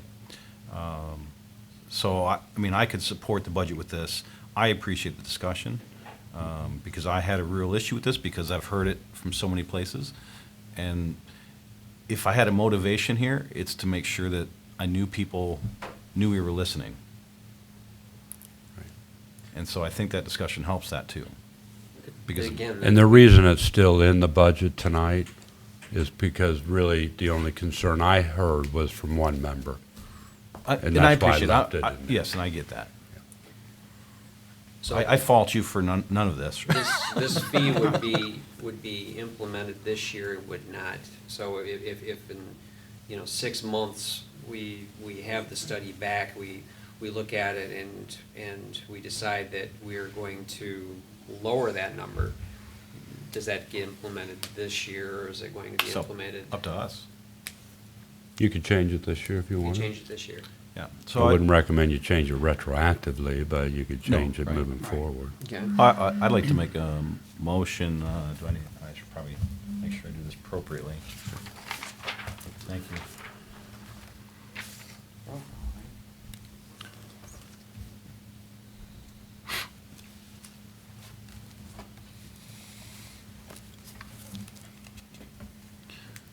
I'd like to make a motion for adoption of the fiscal year 2020 appropriations resolution for the following funds: general, fire, special assessment, East DDA, West DDA, 2% grant, sewer and water, and the adoption of the 2020 fee schedule as presented. Support. Thank you, Bill.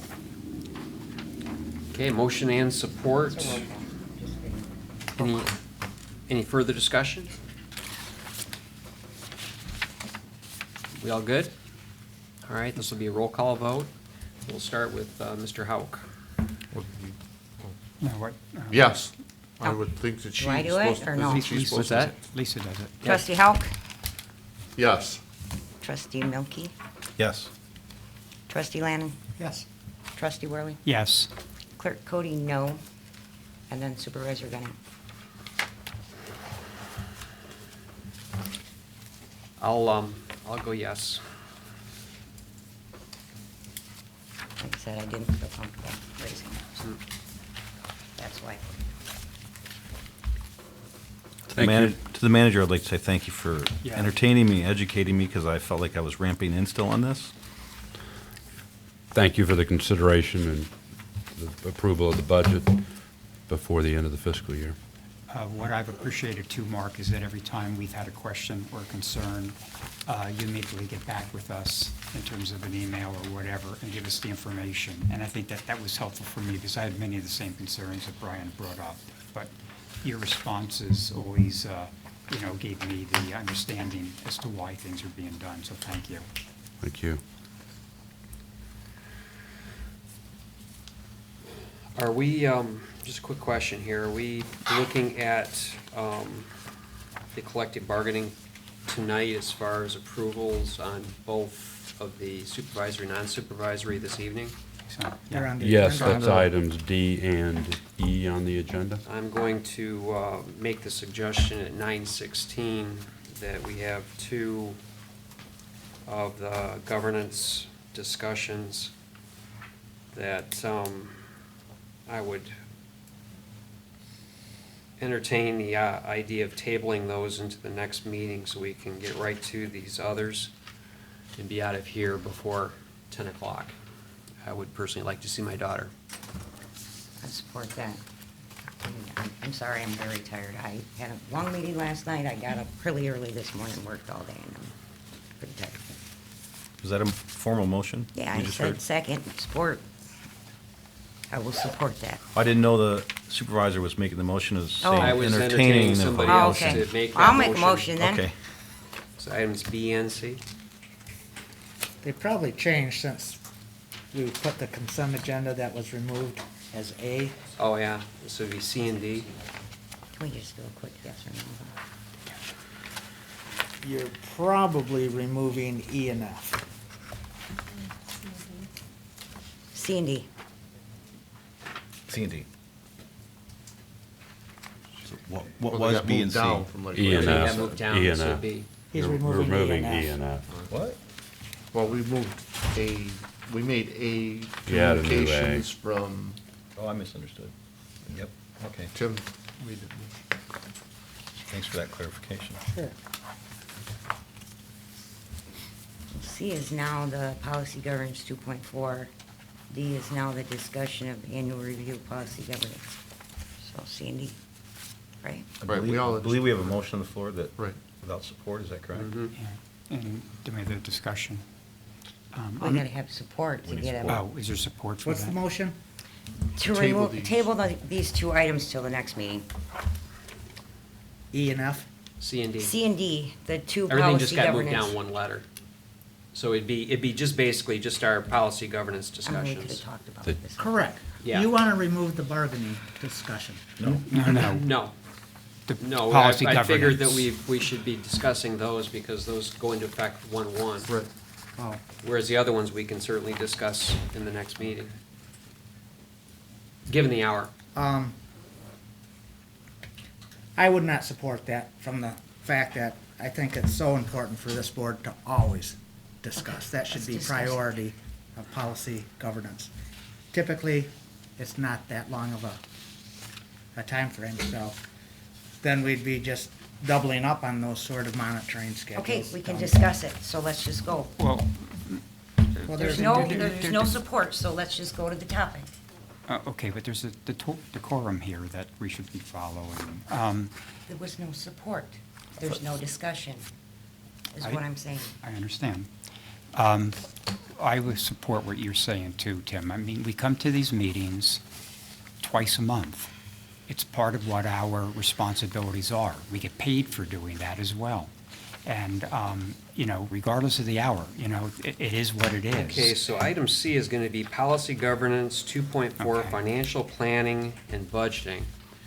I'm starving. Financial planning for any fiscal year or the remaining part of any fiscal year shall not deviate materially from the board's ends, priorities, risk fiscal jeopardy, or fail to be derived from a multi-year plan. Further, without limiting the scope of the foregoing by this enumeration, he or she shall not, 2.4.1, fail to include credible projection of revenues, expenses, separation of capital, and operational items, cash flow, and disclosure of planning assumptions.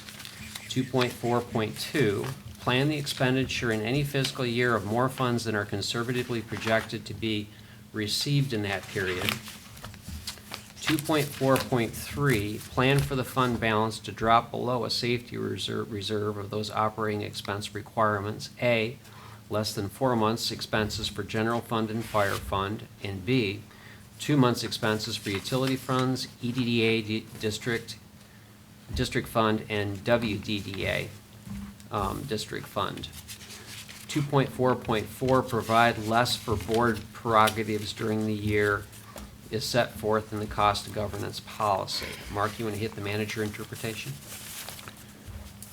Thank you. So I interpret this to mean that primarily the board seeks to ensure financial stability, and that the township manager shall not fail to include reasonable revenue and expenditure projections when developing, monitoring, amending budgets, and that when that the financial perspective, even though we're often dealing with one fiscal year at a time, that we don't lose sight that we have a multi-year focus.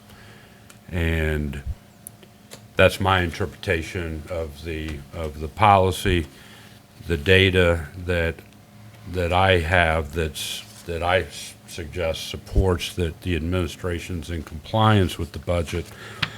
The current FY19 and proposed FY 2020 budgets were developed, approved, and monitored with conservative assumptions in mind, and they were following state statutes. Monthly cash flow data is defined in the monthly monitoring report 2.5.10, and the quarterly reports, which are 2.5, always did demonstrate cash balances that were above these minimum guidelines.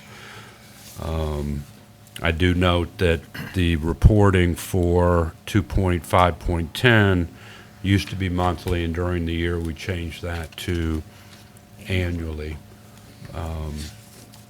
And then further, we did amend the FY19 budget twice during FY19, so it demonstrates that we're paying attention to this stuff throughout the fiscal year. We had the results of the FY18 fiscal year audit presented early in 2019, demonstrated or showed it was an overall clean audit, and I think from what you heard there in terms of working capital, whether it was a water sewer fund or the general fund balances, that the risk of fiscal jeopardy anytime soon is remote. And then we continued with the FY 20 budget development. We added the East and West DDA funds in terms of what you see for long-term projections. In FY19, we introduced long-term projections for the general fund and the fire fund that were made part of your budget recommendation book. In FY20, we continued that and added the East and West DDA funds, which I think also demonstrates this multi-year focus. So from my perspective, we're in compliance. Yes, sir. So the concern that I have in regards to this policy, the review of it, and we spoke about it before, and I almost thought we made a change, but my concern is about the stated 4 months expenses of the general fund. My position, I think that is minimal. I would like to see that increased. I kind of thought we talked about it, but I guess Yes. We had discussion, and it's on the list to come up with a different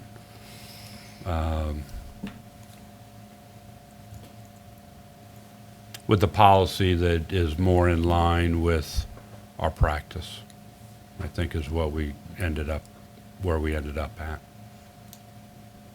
So, I think to accomplish that, and I think we need to accomplish that, I'd like to see that become an agenda item in the near future, to have discussion on what the minimum level to carry for our general, in terms of months, for the general fund, at least the general fund.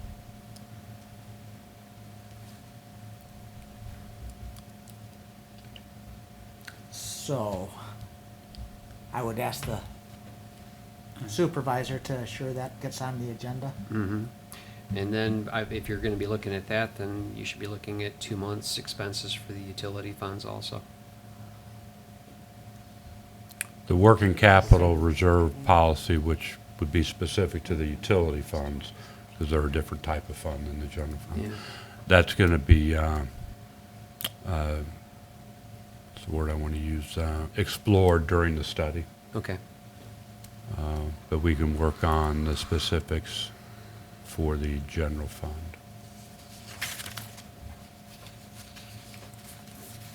All right. Yes, sir. So, kind of along the same lines, I mean, it's a little bit different take, but I had brought this up, I think at the last meeting, maybe the last couple. I felt we were in compliance, but one of the questions that we're given in the evaluation form is there any area regarding this policy that you worry about that's not clearly addressed in existing policy? And I'm just going to restate again that it'd be nice to explore outside of our enterprise funds what our capital planning strategy is. Because I think we have good capital planning strategies for our water and sewer public utilities. There's enterprise funds. Part of the study is going to help to ensure that we have that proper budgeting. But it'd be nice to look long-term about what potential liabilities this township's going to have, and are we prepared for those? And so I would like to, if the board is open to it, while we're discussing the threshold for a number of months, can we have a discussion about where we might need capital planning? The one that comes to mind is Township Hall. Yeah. I know you mentioned that 3 or 4 times. It's a good idea. Yeah. So anyways, that was my comment from review of this process. And along with that, expansion of the sewer and the water. You got some commercial areas that we have no ability, right now we have no sewer on the opposite side south side of the Chippewa River on Lincoln. And so if you're looking at capital outlays, I mean, what is our future plans as far as the expanding of our utilities, right?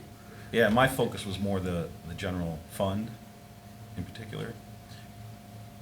Because we can look at that, but I knew in the public works and in the fire, we have capital plans. We have plans on when we're going to be buying new fire trucks and those big expenditures, right? Right. Maybe we should start looking long-term in the township. Does the general fund going to get hit with something big that we should be preparing for? Yes. I don't know that there is, but I want to ask the question. Yeah. I think this should go on the agenda, and discuss all these in terms of, do we have enough reserve set aside for a rainy day fund? I think it makes a lot of sense. So when is a good, appropriate time for us to have that on the agenda that you feel you could be prepared for it, Mark? I think what you're really talking about, and we could probably, for the utility, we already have it, but what you're asking for is a multi-year capital improvement plan. And those can be fairly extensive. It should be made part of the annual budget process. Once you have it, you can update it. But most of the ones I've seen are 10 to 20 years, and they are rather deep facilities, vehicles, you name it. And you're kind of estimating when these expenses are going to occur out in the future, and you're trying to identify whether it's debt financing or cash financing or partnerships, how these things might get paid for. So there's a, a expense side up here, there's revenue, and you're always going to have a hole in these things, particularly when you get out past 3 years probably. But they do provide guidance once you develop them for annual budgeting as well. So I would say, that maybe we could have something meaningful as part of the recommended FY21 budget. We should start that discussion up, third quarter. Yeah. Yeah. But I'm not sure, to develop a CIP, I'm not sure we even need too much input from the board. Yeah. I mean, we know what our capital is, and we can look around, and we know we got these buildings and all that. But we can begin to develop that. And by rule, if you want to get real technical about it, the CIP plan for the township is, and I don't recommend this, I'm just informing you, but it's really the responsibility of the planning commission, oddly enough. Maybe not oddly enough, but because planning, has to do with planning. But that's just an aside. Yeah. Yes, sir. To be clear, I wasn't expecting that we would have a plan overnight. It was more of a, what do we as trustees feel maybe potential issues in the future that may help Yes. ultimately that direction. And if we felt like we needed it, then we need to set that policy because it's not in here. Yeah, your job would be to make sure the township has a CIP policy. Yep. And that it's updated Yeah, I just figured annually. there's a new line item here. So again, kind of boiling that down, Mark has presented basically a 10-year projection of our general funds over that course of time. If you recall, our fund balance is being spent down. Yes. And just what we already see.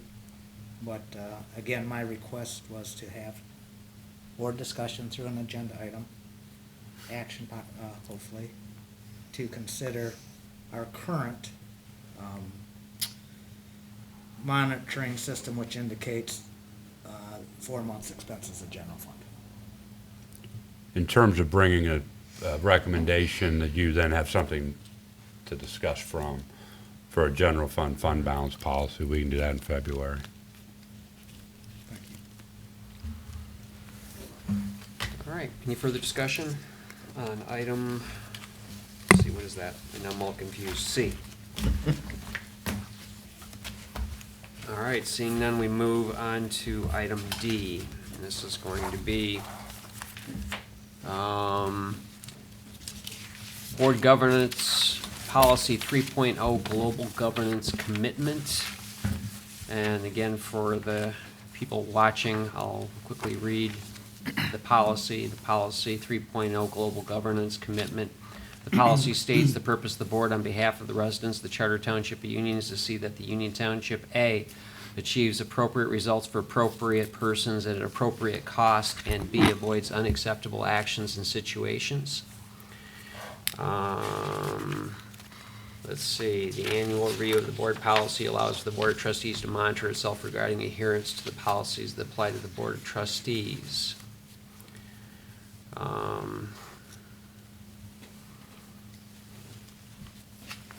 All right, the following Board of Trustees goals are addressed in this review from Policy 1.0, Global N, Community Wellbeing and Common Good, Prosperity through Economic Diversity, Cultural Diversity and Social Diversity, Safety, Health, Natural Environment, and Commerce.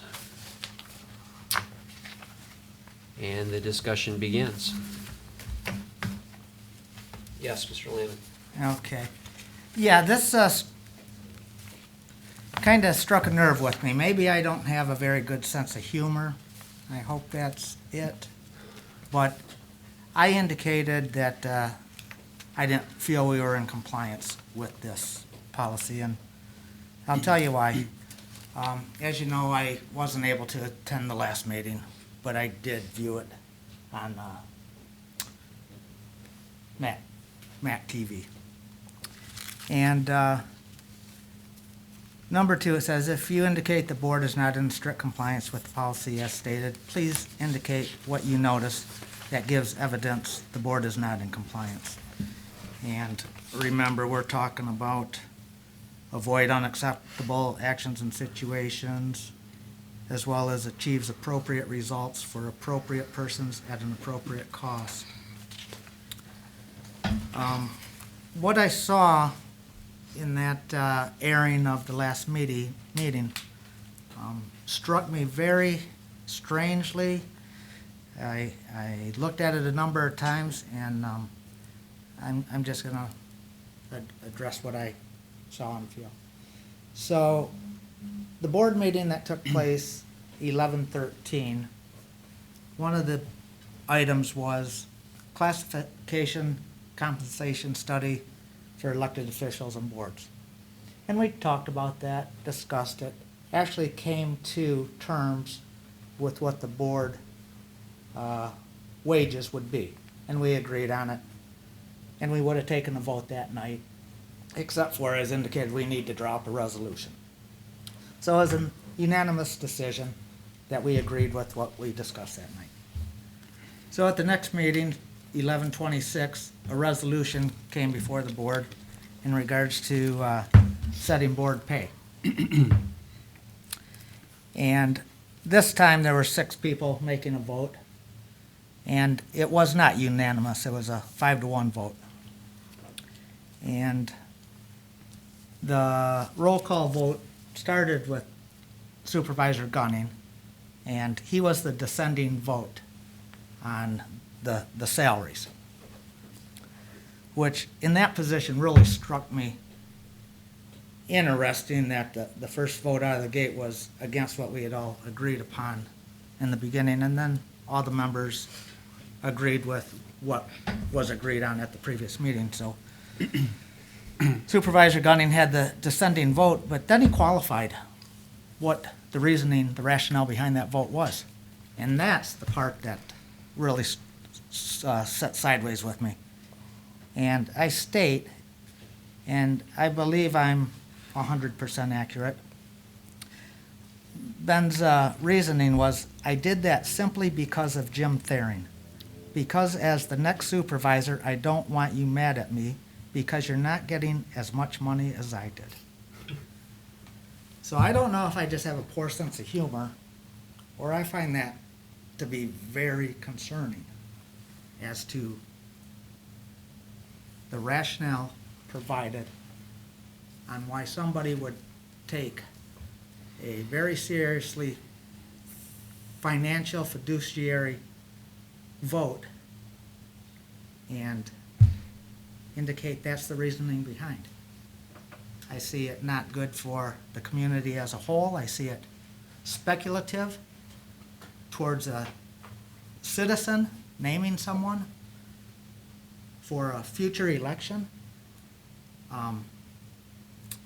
Everything about it seemed off. And so I bring that forward to the board. Continuing on, how do you think the board could improve the process to be in full compliance? I noted work within the current constructs of the policy manual and continue to improve its relevance through continuous dynamic development, which is what was so important in reviewing the previous document we looked at. This is our compass. This is our guiding light, how we operate as a board for the township. And number 4, what does the board need to learn or discuss in order to live by the policies more completely?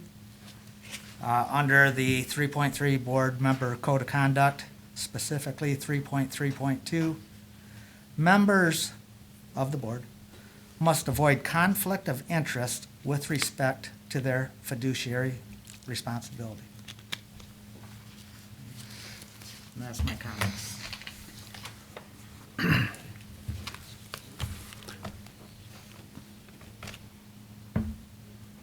caught me a little bit. I guess I'm going to make one comment. And I probably wasn't going to go here, but I was taken back by your comment, and you said it jokingly, I believe. And I think that was the intent. Yeah. But we have to be careful because it could be seen as campaigning in a public place, right? In a publicly funded place. And I do not think that's your intent, but you understand how it can be perceived. And so I had similar concerns.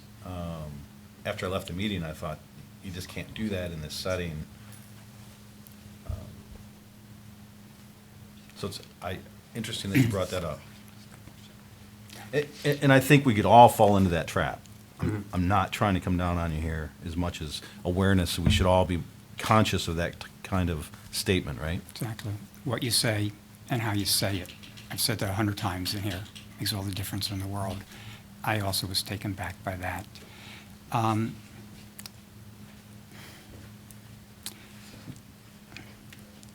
was hoping not to have this conversation again in here, especially with the holidays. But I think the seriousness of the situation merits an immediate response. It says here, avoid unacceptable actions and situations. Because it's the holiday, I'm going to try to be more succinct in what I'm going to say, but I hope that it's being heard. Everything I'm going to say now, Ben, is directed toward you. We live in a small community in which people know one another. And relationships are intertwined, and people talk. So when personal attacks, when derogatory statements are being made, when malicious statements are being made, when character assassinations are being made, ironically, the very people that you say these things to come back and let us know what's being said, because they're appalled by it. They're appalled that the supervisor of the township is out there saying such despicable things about people on this board, people in management, people on staff. We've had this discussion privately, I'm going to say half a dozen times over the years. We've had this discussion in here probably half a dozen times. There's been emails, there's been texts. I don't know what it's going to take, Ben, to get you to change that, but this is unacceptable behavior. It affects, the comments are being made about people on the board.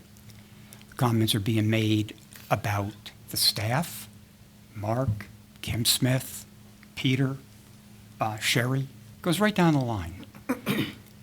You're contaminating certain board members of our boards by the conspiracy theories, by spinning certain lies, by saying derogatory things behind our backs, things you said about me personally. I've gotten more calls in recent weeks about some of the things that you're saying, Ben. It has to stop. One last thing. A couple of years ago,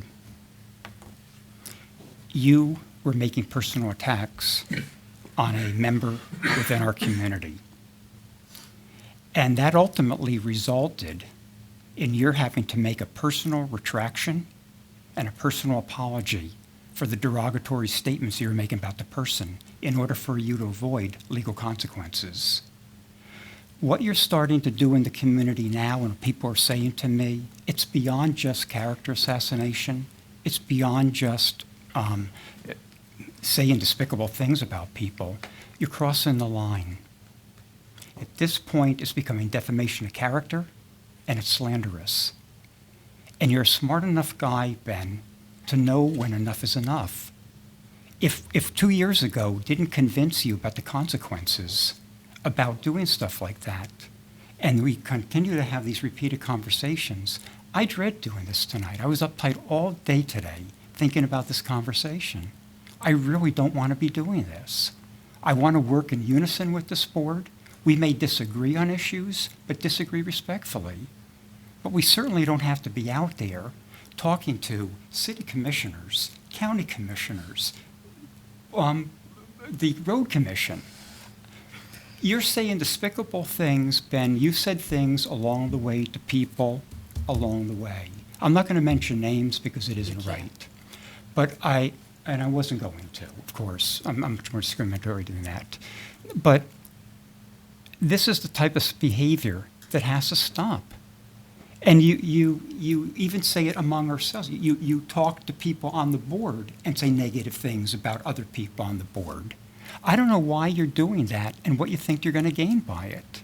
But if we work as a unit, we could get so much more accomplished. And I think that the difficulty for me, for the 3 years on this board, has been having to deal with this continuously. Because I love being on the board. I love the work that we've done. And I think we've accomplished a lot. And I like working with the citizens and making a change in the community. But having to hear things that you're saying behind my back, unacceptable. It has to stop now. Please. Thank you. Further discussion? I hope you, Ben, don't just nix it off like that. The problem that keeps on happening with you, it's always, yeah, thank you for the feedback. Anything else? Let's move on. Have it sink in, Ben. Listen to what's being said. And I'm not just speaking for me. I'm speaking for the whole board because everyone has talked about this. And people in the community are talking about it. So don't just say, let's move on. I hope you take this to heart. And I'm not saying this to degrade you or to put you down. I'm saying this because it has to change. Please listen to it. You're smart enough, and we can change this. It could be old behavior, and we can move on to positive things. That's all I'm asking. Thanks. Right. Yep. I don't know if I want to talk. Okay, I agree that we are not in compliance. Just for little things, people are not allowed to mention specific people, names, or throw people out there saying they said this, that, and that. You can't do that. That's all.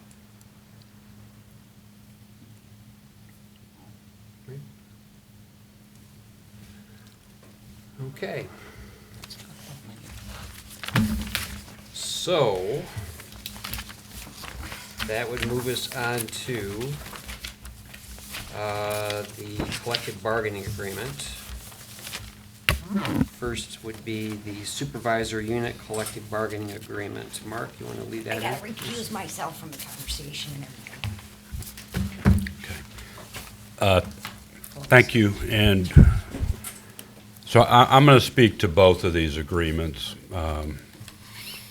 through my comments, and the vote should be two separate votes, but I think just it's the same subject matter. So you're being asked to consider approval of both the supervisory unit CBA collective bargaining agreement and the non-supervisory collective bargaining agreement.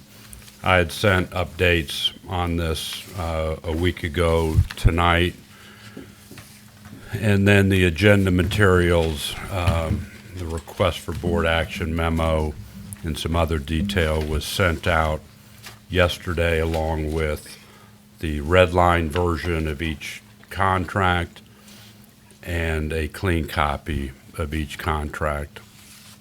These respective agreements both expire 12/31/19. Negotiations for both commenced in October of 19 and concluded in December. Prior to the start of the negotiations, I met with the board to discuss objectives and strategies and received authorization to negotiate within the following parameters. One was adherence to governance policy 2.3 to ensure fiscal integrity is maintained and that the establishment of compensation and benefit programs do not deviate materially from geographic and professional markets. That was one of the parameters. The other primary parameter was that we attempt to implement a compensation and classification study with a primary focus on a multi-level pay grade system, a 9-step pay system within each grade. We would attempt to move green circled employees into the step system. We had red circled employees that we didn't want to lose pay, and that we would continue to transfer more of the health care benefit cost to the employees. And I think that these agreements that have been reached by the parties achieve those objectives. I would like to acknowledge and acknowledge the leadership of the non-supervisory unit. Angela Schofield and Chris Radar were the negotiators for the non-supervisory unit, and Mike Deering and John Bebo were the negotiators for the supervisory units. Supporting management was myself, Sherry Teal, and Kim Smith. Regarding the non-supervisory unit, that tentative agreement was reached December 11th. They voted on that yesterday. They did ratify it. That contract has annual, it's a 3-year contract. Both of these are 3-year contracts. The last one was a 2-year contract. For the non-supervisory unit, the cost of living pay increases for year 1 is 2.25, for year 2 is 2.25, and year 3 is 2.50. There was agreement to increase the employer contribution to the retirement system from what is currently 7.5 to 9%. The employee cost share, which is currently 6%, 2 years ago it was 0%, currently it's 6%. Year 1, that moves up to 8% of the premium. Year 2 is 9%, and year 3 is 10%. And in the long-term strategy on this is to get to 20%. We talked about that 2 years ago. I had mentioned that I'd hope to get to 15% in this contract, but as you can see, we didn't quite make that. But we are continuing, I think, steady progression to transfer some of those costs. The vacation schedule was simplified and more front-loaded, I guess is how I would consider that or describe that. 1 or more years of service, 10 days of vacation, 2 weeks. 4 or more years of service would be 3 weeks, 15 days. And 10 or more years of service for the non-supervisory unit would be 22 days.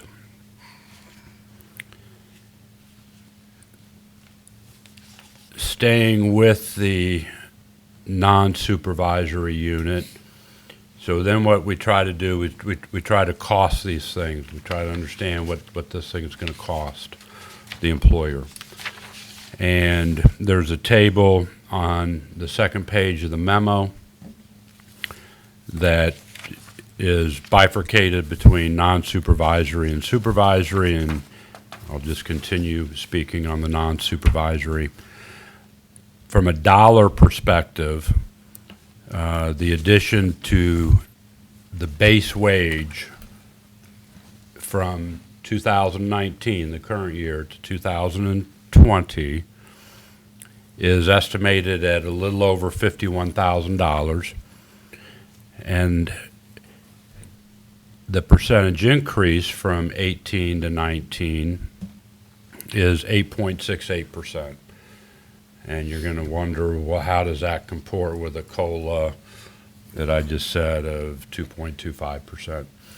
And the answer to that is a couple things. One is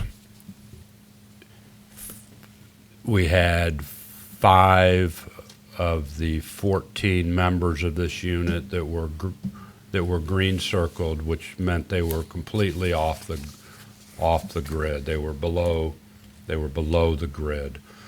And so we needed to do one thing, was to get them onto the grid. And so this year one cost is what I kind of describe as a transition cost. And then, of course, once we get everybody on a grid, we need to get everybody to the appropriate step on the grid. So the costs in year one are likely to be, and let's demonstrate, they're going to be higher than subsequent years to get people onto the grid to begin with and get them at the right step. In year 2 of this agreement, when you look at FY, or year 2 would be 2020, compare that to 2021, the addition to the base wage amount's $24,600, so it's half the amount of year 1 because these transition expenses have already occurred. And then you have a 3.85% change from the prior year. And again, this is assuming a static workforce. It's a COLA plus people have moved up one step as a sub in a new year. And the same kind of concept occurring 21 to 22, 24,000. You would think that would be similar to the prior year, and it is. The base wage amount percentage-wise going up 3.7%. I've also tried to estimate the additional total compensation. And a lot of times what you read in the paper is about base wages and COLAs and all that. But there are a lot of other expenses associated with pay that the employer bears. And so I describe those here, that column, additional total compensation. Total compensation by definition includes the base wage, includes license premium pay that we have offered to our employees. It includes payments to the retirement system, which are not part of base pay. It even includes the FICA, the impact of FICA. When you have a COLA increase, the employer is going to pay more in FICA, Medicare, workers' comp, those kinds of things. So I've shown those there as well. And as you might expect, the percentage increase is higher in year 1 again because of the transition costs, and it's always going to be higher than the increase in base wage because of these other expenses that are being incurred. And the primary ones for the employer in this case is the increase in the retirement contribution, which we felt was important from an employer perspective for recruitment and retention. We saw we were a little out of line in the compensation study. The average there was 10%. We were at 7.5. We've negotiated to 9. So that is what has happened. Oh, and the other thing, that's for the supervisory. So that's kind of what's going on with the non-supervisory. COLA, total compensation, the key components of the agreement. Speaking to the supervisory unit, we reached agreement there on December 2nd, and that was ratified, I want to say, this past Monday. And I'll note what also occurred that was different this year is we started out negotiating with both units at the same time at the same table. And that's how it's been done in the past. And it became apparent that we might make better progress with one or the other or both if we separated those sessions. So we did that. And so that's why you have different dates for when tentative agreements were reached. We were able to reach agreement with the supervisory unit a little sooner than the non-supervisory unit. There are some differences between the non-supervisory and the supervisory unit. The COLA increase for supervisor unit, year one's 2.5%, year two is 3%, and year three is also 3%. The same change occurred in the retirement increase to 9%, and the vacation varied at the point where it's 10 or more years of service. Instead of 22 days, it's 25 days. And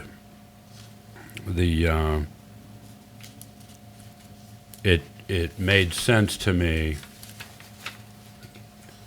and you see it often, that the supervisory unit contract in some respects is often, I'll say, richer than the non-supervisory. And that change has kind of occurred this year. In the past, they were really in lockstep. And I think it makes sense for the organization to begin to have a little difference between the two units. And so we were able to reach agreement, even with the non-supervisory unit, with a COLA that was not as rich as the supervisory. And I will point out that there's probably 15 members of this non-supervisory unit and 5 members of the supervisor's unit. So on a dollar basis, the money's in the non-supervisory unit. The other thing that occurred that I think is meaningful in both contracts is we expanded the definition of when sick time can be used for family members, or people that have familial relationships. Looking at some of the costing for the supervisory unit, you'll see certain trends that are the same. In year one, 19 to 20 is higher than the subsequent years. In the supervisory unit case, it's $16,640 in year on base wage, additional cost. In year one, $12,900 in year two, $13,600 in year three. The percentages you see there. Total compensation, $44,000, almost $45,000 in year one, $18,007 in year two, and $22,000 in year three. The increase in the supervisor's unit, one, you have fewer people, so an individual position has a bigger impact. In the supervisor's unit, the building official was a green circled position, so that took a bit of a jump to get that onto the grid. And then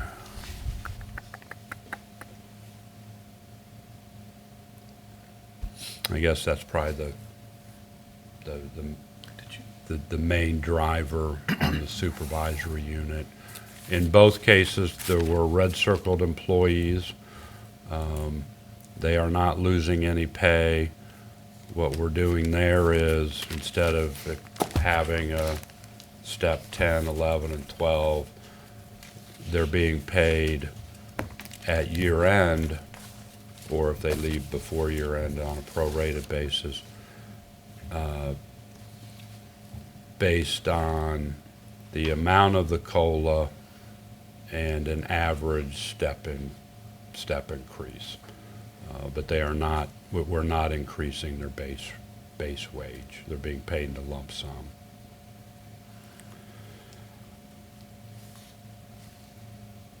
So those are the highlights of the two agreements. Be happy to answer any questions anybody may have.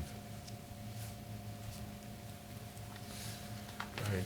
Brian's got a question, Doug. Yep. Right at the end there, maybe I misheard or misunderstood. The primary driving factor for the additional total compensation for supervisory unit? I thought you said building official, bringing them in out of the green? You're referring to the Community and Economic Development Director, right? No. You weren't? What? Maybe I'm misunderstanding that. The building official is a member of the supervisory unit. The community development director is a non-union position. The building official that we saw through the salary study was paid considerably below market.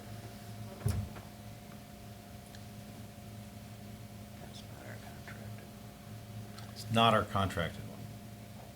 I'm sorry. It's not our contracted one. That's a through separate McKenna. line item in our Right. budget. Right. Right, this has nothing to do with the McKenna contract. Thank you. That's We- what I was we- hearing was We have a McKenna in my position mind on when the I heard- books, Thank you. building official, and if you looked at their step one pay of the existing contract to step one pay of the new contract, they were a green circled position. I understand it's I know which one you're vacant, referring to now. I was, but I still reported out as a cost, even though we didn't pay it. We're not paying a building official in 19, but it's still to provide full costing and transparency on what the contract costs, it should be included. thank you. What happens with the people that we're employing that aren't in the union? I know in the past, we've had questions from a couple of those employees. What happens with them? Are they gonna get just, and I'm assuming they're mostly supervisory positions, are they gonna get a, like for 2020, are they gonna get a 2.5% increase? 21, a 3% increase? Or is that, what happens with those people?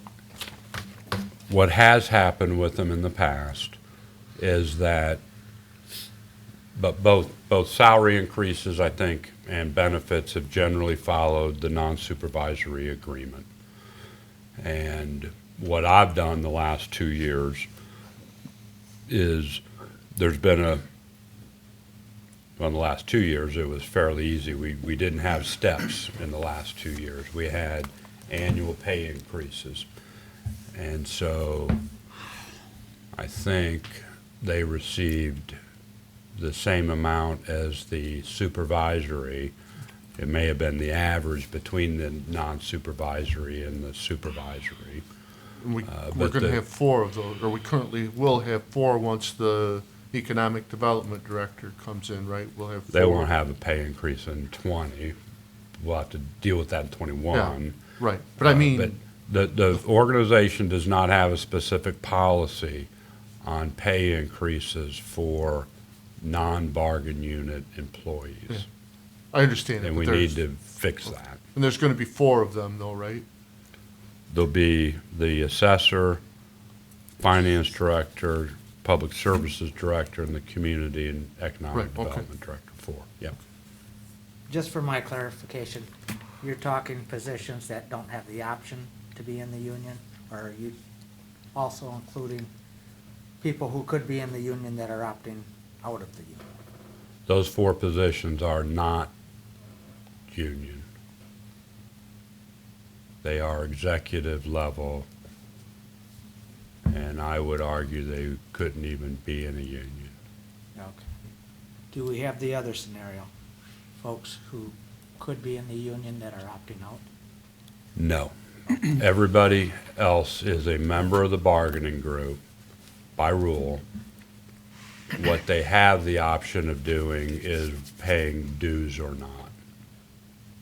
And we, in the past, had one employee that was a member of the unit that chose not to pay dues, and that's their right. But they still are covered under the contract, front to back.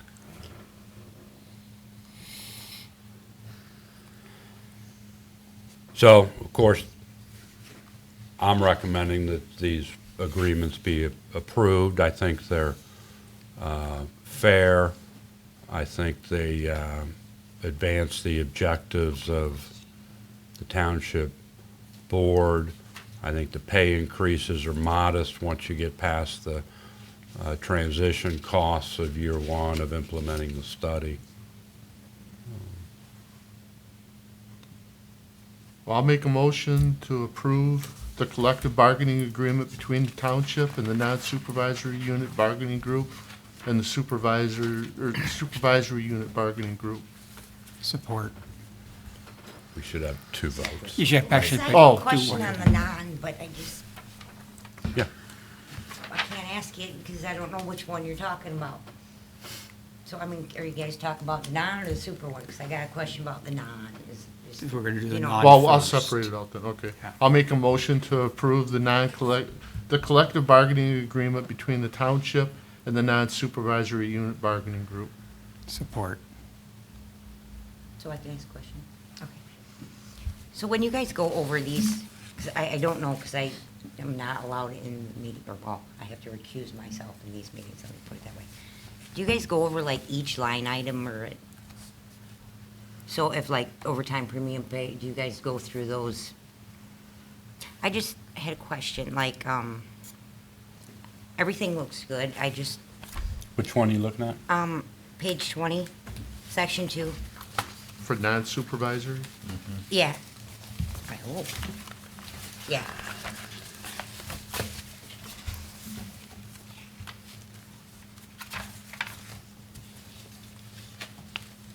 Maybe you can tell me what article, 'cause my pages might be numbered. Page 20? Yeah. Oh, maybe it's different because I got the red one. Well, I have that too. Then maybe it's different. Is it different? Section 2, overtime premium pay? Yeah. Okay.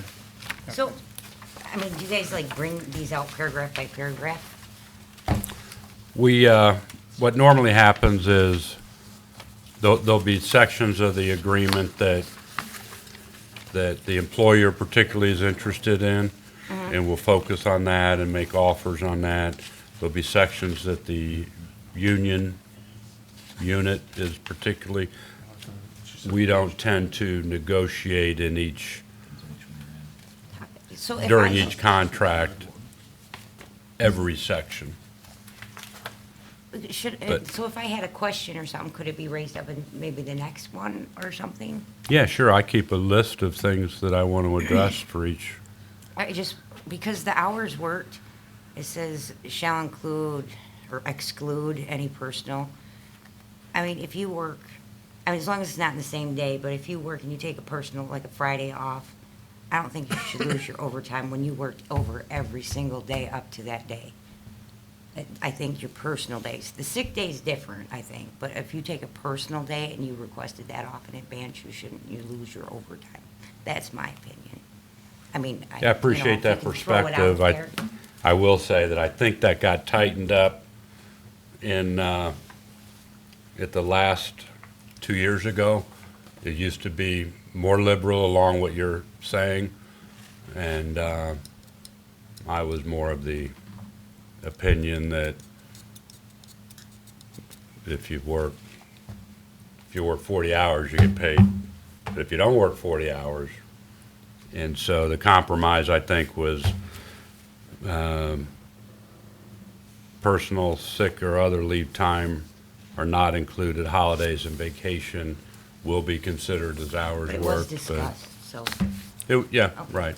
And all this, every page of this, by approving it and signing it, I always thought, is being agreed to. The red line and the blue is just the pieces that have changed. but if you can just throw it out there, because I have to recuse myself from that's one of the. You're talking things that I section 2 have. overtime premium pay? Yeah, That's what you're talking about? I just think if you work, I don't know, if you planned on taking the day off, you're taking off on vacation, you had work to do, and you put some extra time in during the week to make sure you were all buttoned up before you leave, I if it mean, was like a mandatory thing. Well, I just think that it's part of your job. Personally, as an employer. Well, all that being said, I'm don't want to saying just if you get can too throw far out my off. opinion is But, what I'm yeah, saying. That's yeah. all I Right, want. Right. You know? I noted. Thank you. Okay, so you got to vote on the. So we Okay, have so to I call can. it, Do you want to? Any other Roll call or questions? regular? how does it- I can't just look at it. just be Let's roll do a roll call just for, Was there any other discussion then? oh, sorry about that. Only discussion I'd bring up, I think it's fortunate for the township that legacy costs aren't a part of our program here. that what are, say that What again? Legacy costs aren't something that the township deals with as into, meaning like a pension plan for an employee. So Oh, we don't do we're pension. we're fortunate. I had that same From that conversation with the respect. city commissioner today, It's a different tax. because they're dealing with that. Same amount of money each month. Okay, so further discussion. This is the non-supervisory collective bargaining agreement. So this would be, I would assume, a roll call? Yeah, let's do a roll call. Okay, so this would be to approve the non-supervisory collective bargaining group agreement. I was just making sure it was non before I started talking again. Okay, trustee Hauk, Yes. trustee Monkey, Yes. trustee Lennon, Yes. trustee Worley. Yes, Clerk Cody, yes. Supervisor Gunny? Yes. Thank you. Why not? okay. Now we need another motion. I'll for- make another motion to consider the approval of the collective bargaining agreement between the township and the supervisory unit bargaining group. Support. So this will be a roll call also. This will be consider the approval of the supervisory unit collective bargaining group agreement. Discussion. Any discussion on Discussion? that? I just want to say, Mark, that I think you really heard our concerns from the last bargaining, when we thought there was a little bit excessiveness in terms of the COLA and things like that.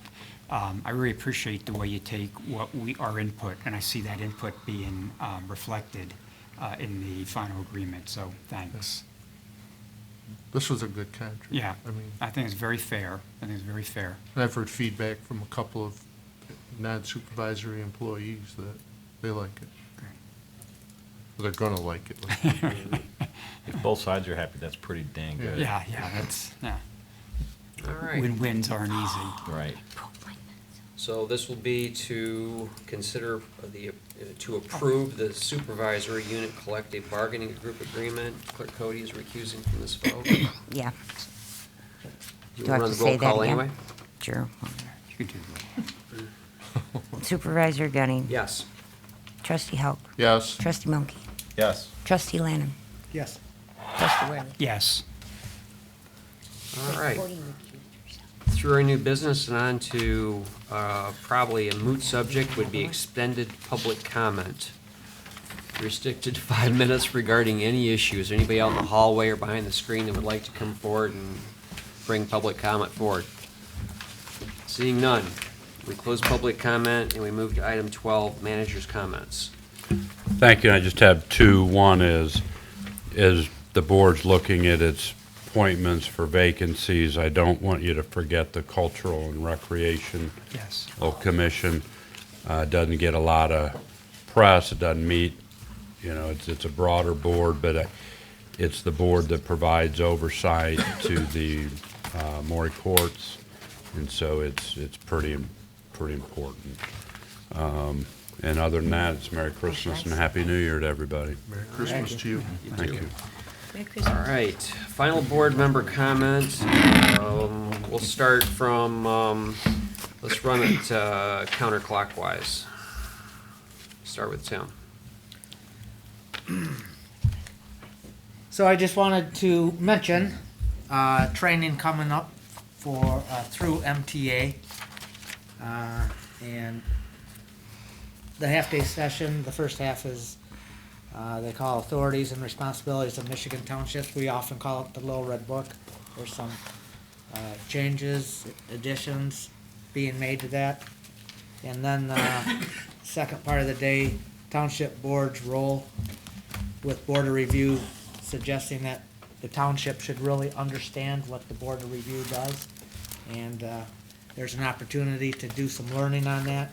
Flyers out, there's a variety of different days, different locations that takes place. I certainly hope to attend one of the sessions and would encourage any one of the board members to take that opportunity as well. Right. Real quick, I just want to say I'm excited about the Community and Economic Development Director, Mark, so thanks for all your work on that. I mean, for a long time, that department needed some direction besides the manager. No offense. And so I was excited to see your email when it came out. Well, thank you. And just as a quick aside, Mr. Nanny was able to stop by yesterday and attended the EDA meeting, so I was able to introduce him to that group. He did have other commitments later that night and tonight, so he was not able to attend the Planning Commission and the for introductions and tonight's meeting. His official start date is January 6th, if that's a Monday. Yes. 8th or 6th. It's the sixth. Bill? I just want to say Merry Christmas to everyone. If you haven't been down Pickard, drive down Pickard. Our lights look good. I'm big into lights, and they look good on Pickard. Norm? I want to wish everyone a very happy holiday and a safe holiday, and I really hope that the new year brings unity and friendship back into our meetings. Lisa? I have to look at my dates. Okay, we're still looking for, I still need election workers, inspectors. We're holding classes January 23rd at 5 p.m. and January 28th at 9 a.m. here at the Township Hall. How are you advertising for that?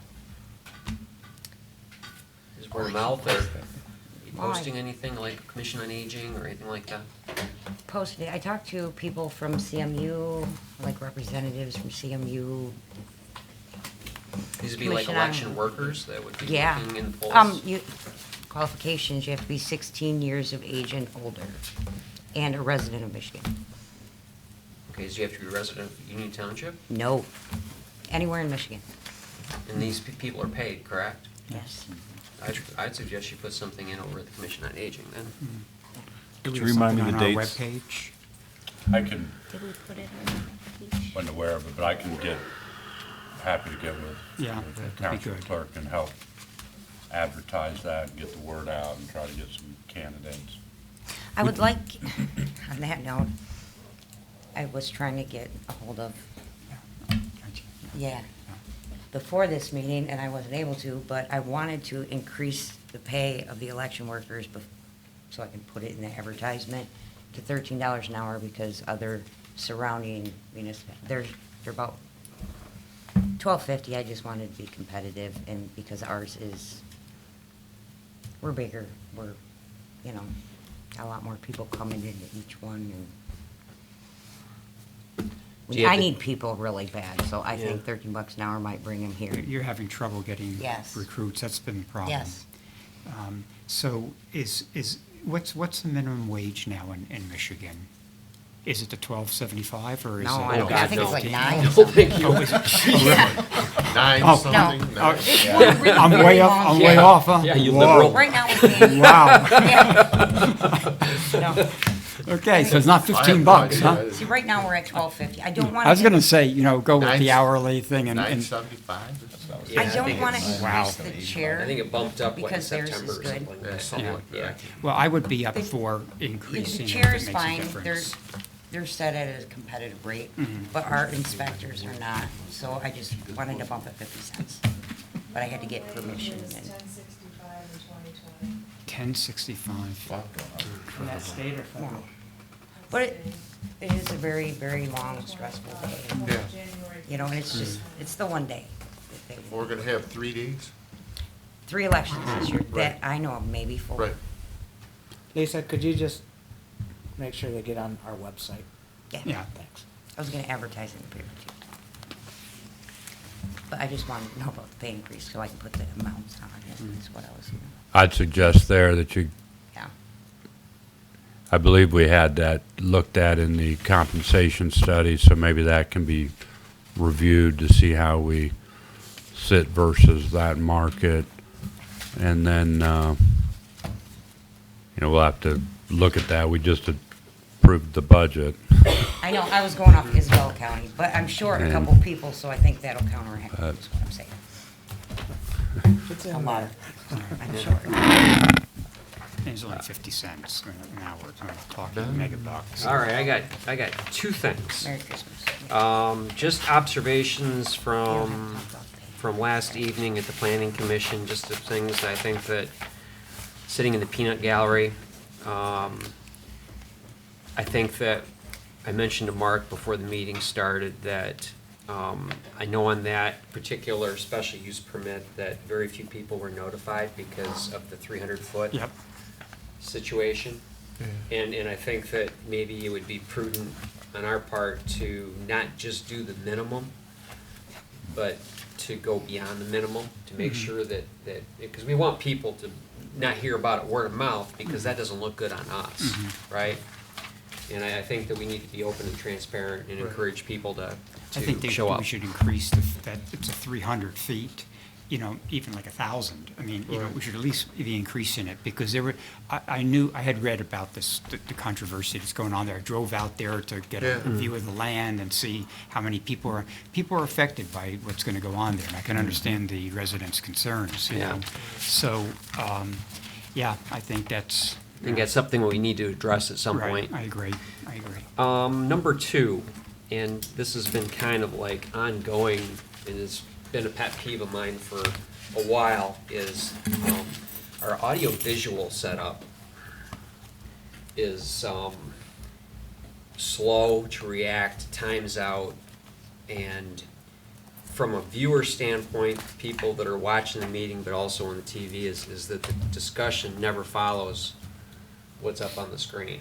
And it takes a while for somebody, because, Peter has to jump back and forth over here to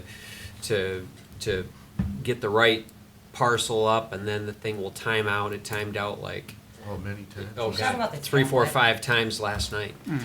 And then he's back over shuffling again, and then it just adds to the whole meeting, but it also, I think, doesn't really have a real professional, and so I think that, I don't know when this was put in, We're aware of that, and we're looking into it. are ya? So that's like a point of discussion as we move There forward. might then. even be money in this budget for that, but we're aware of the whole projector, and we're working on that. Put it on the wall. Or a sheet. Put a big green screen back here, and do yeah. I think what we have in the 2020 budget is a couple of big TVs up here, along with improvement on how the display, I can pick that. the projector or the computer combo, desktop, whatever. But yeah, you'll see some improvements. in that Okay, area. I think that would be a vast improvement, maybe add a lot of professionalism to what we do. Yes? A motion to adjourn. Support. Okay, motion support. All Call in the favor? question. Aye. Aye. Merry Christmas, Happy Hanukkah, whatever Support. you need. Kwanzaa.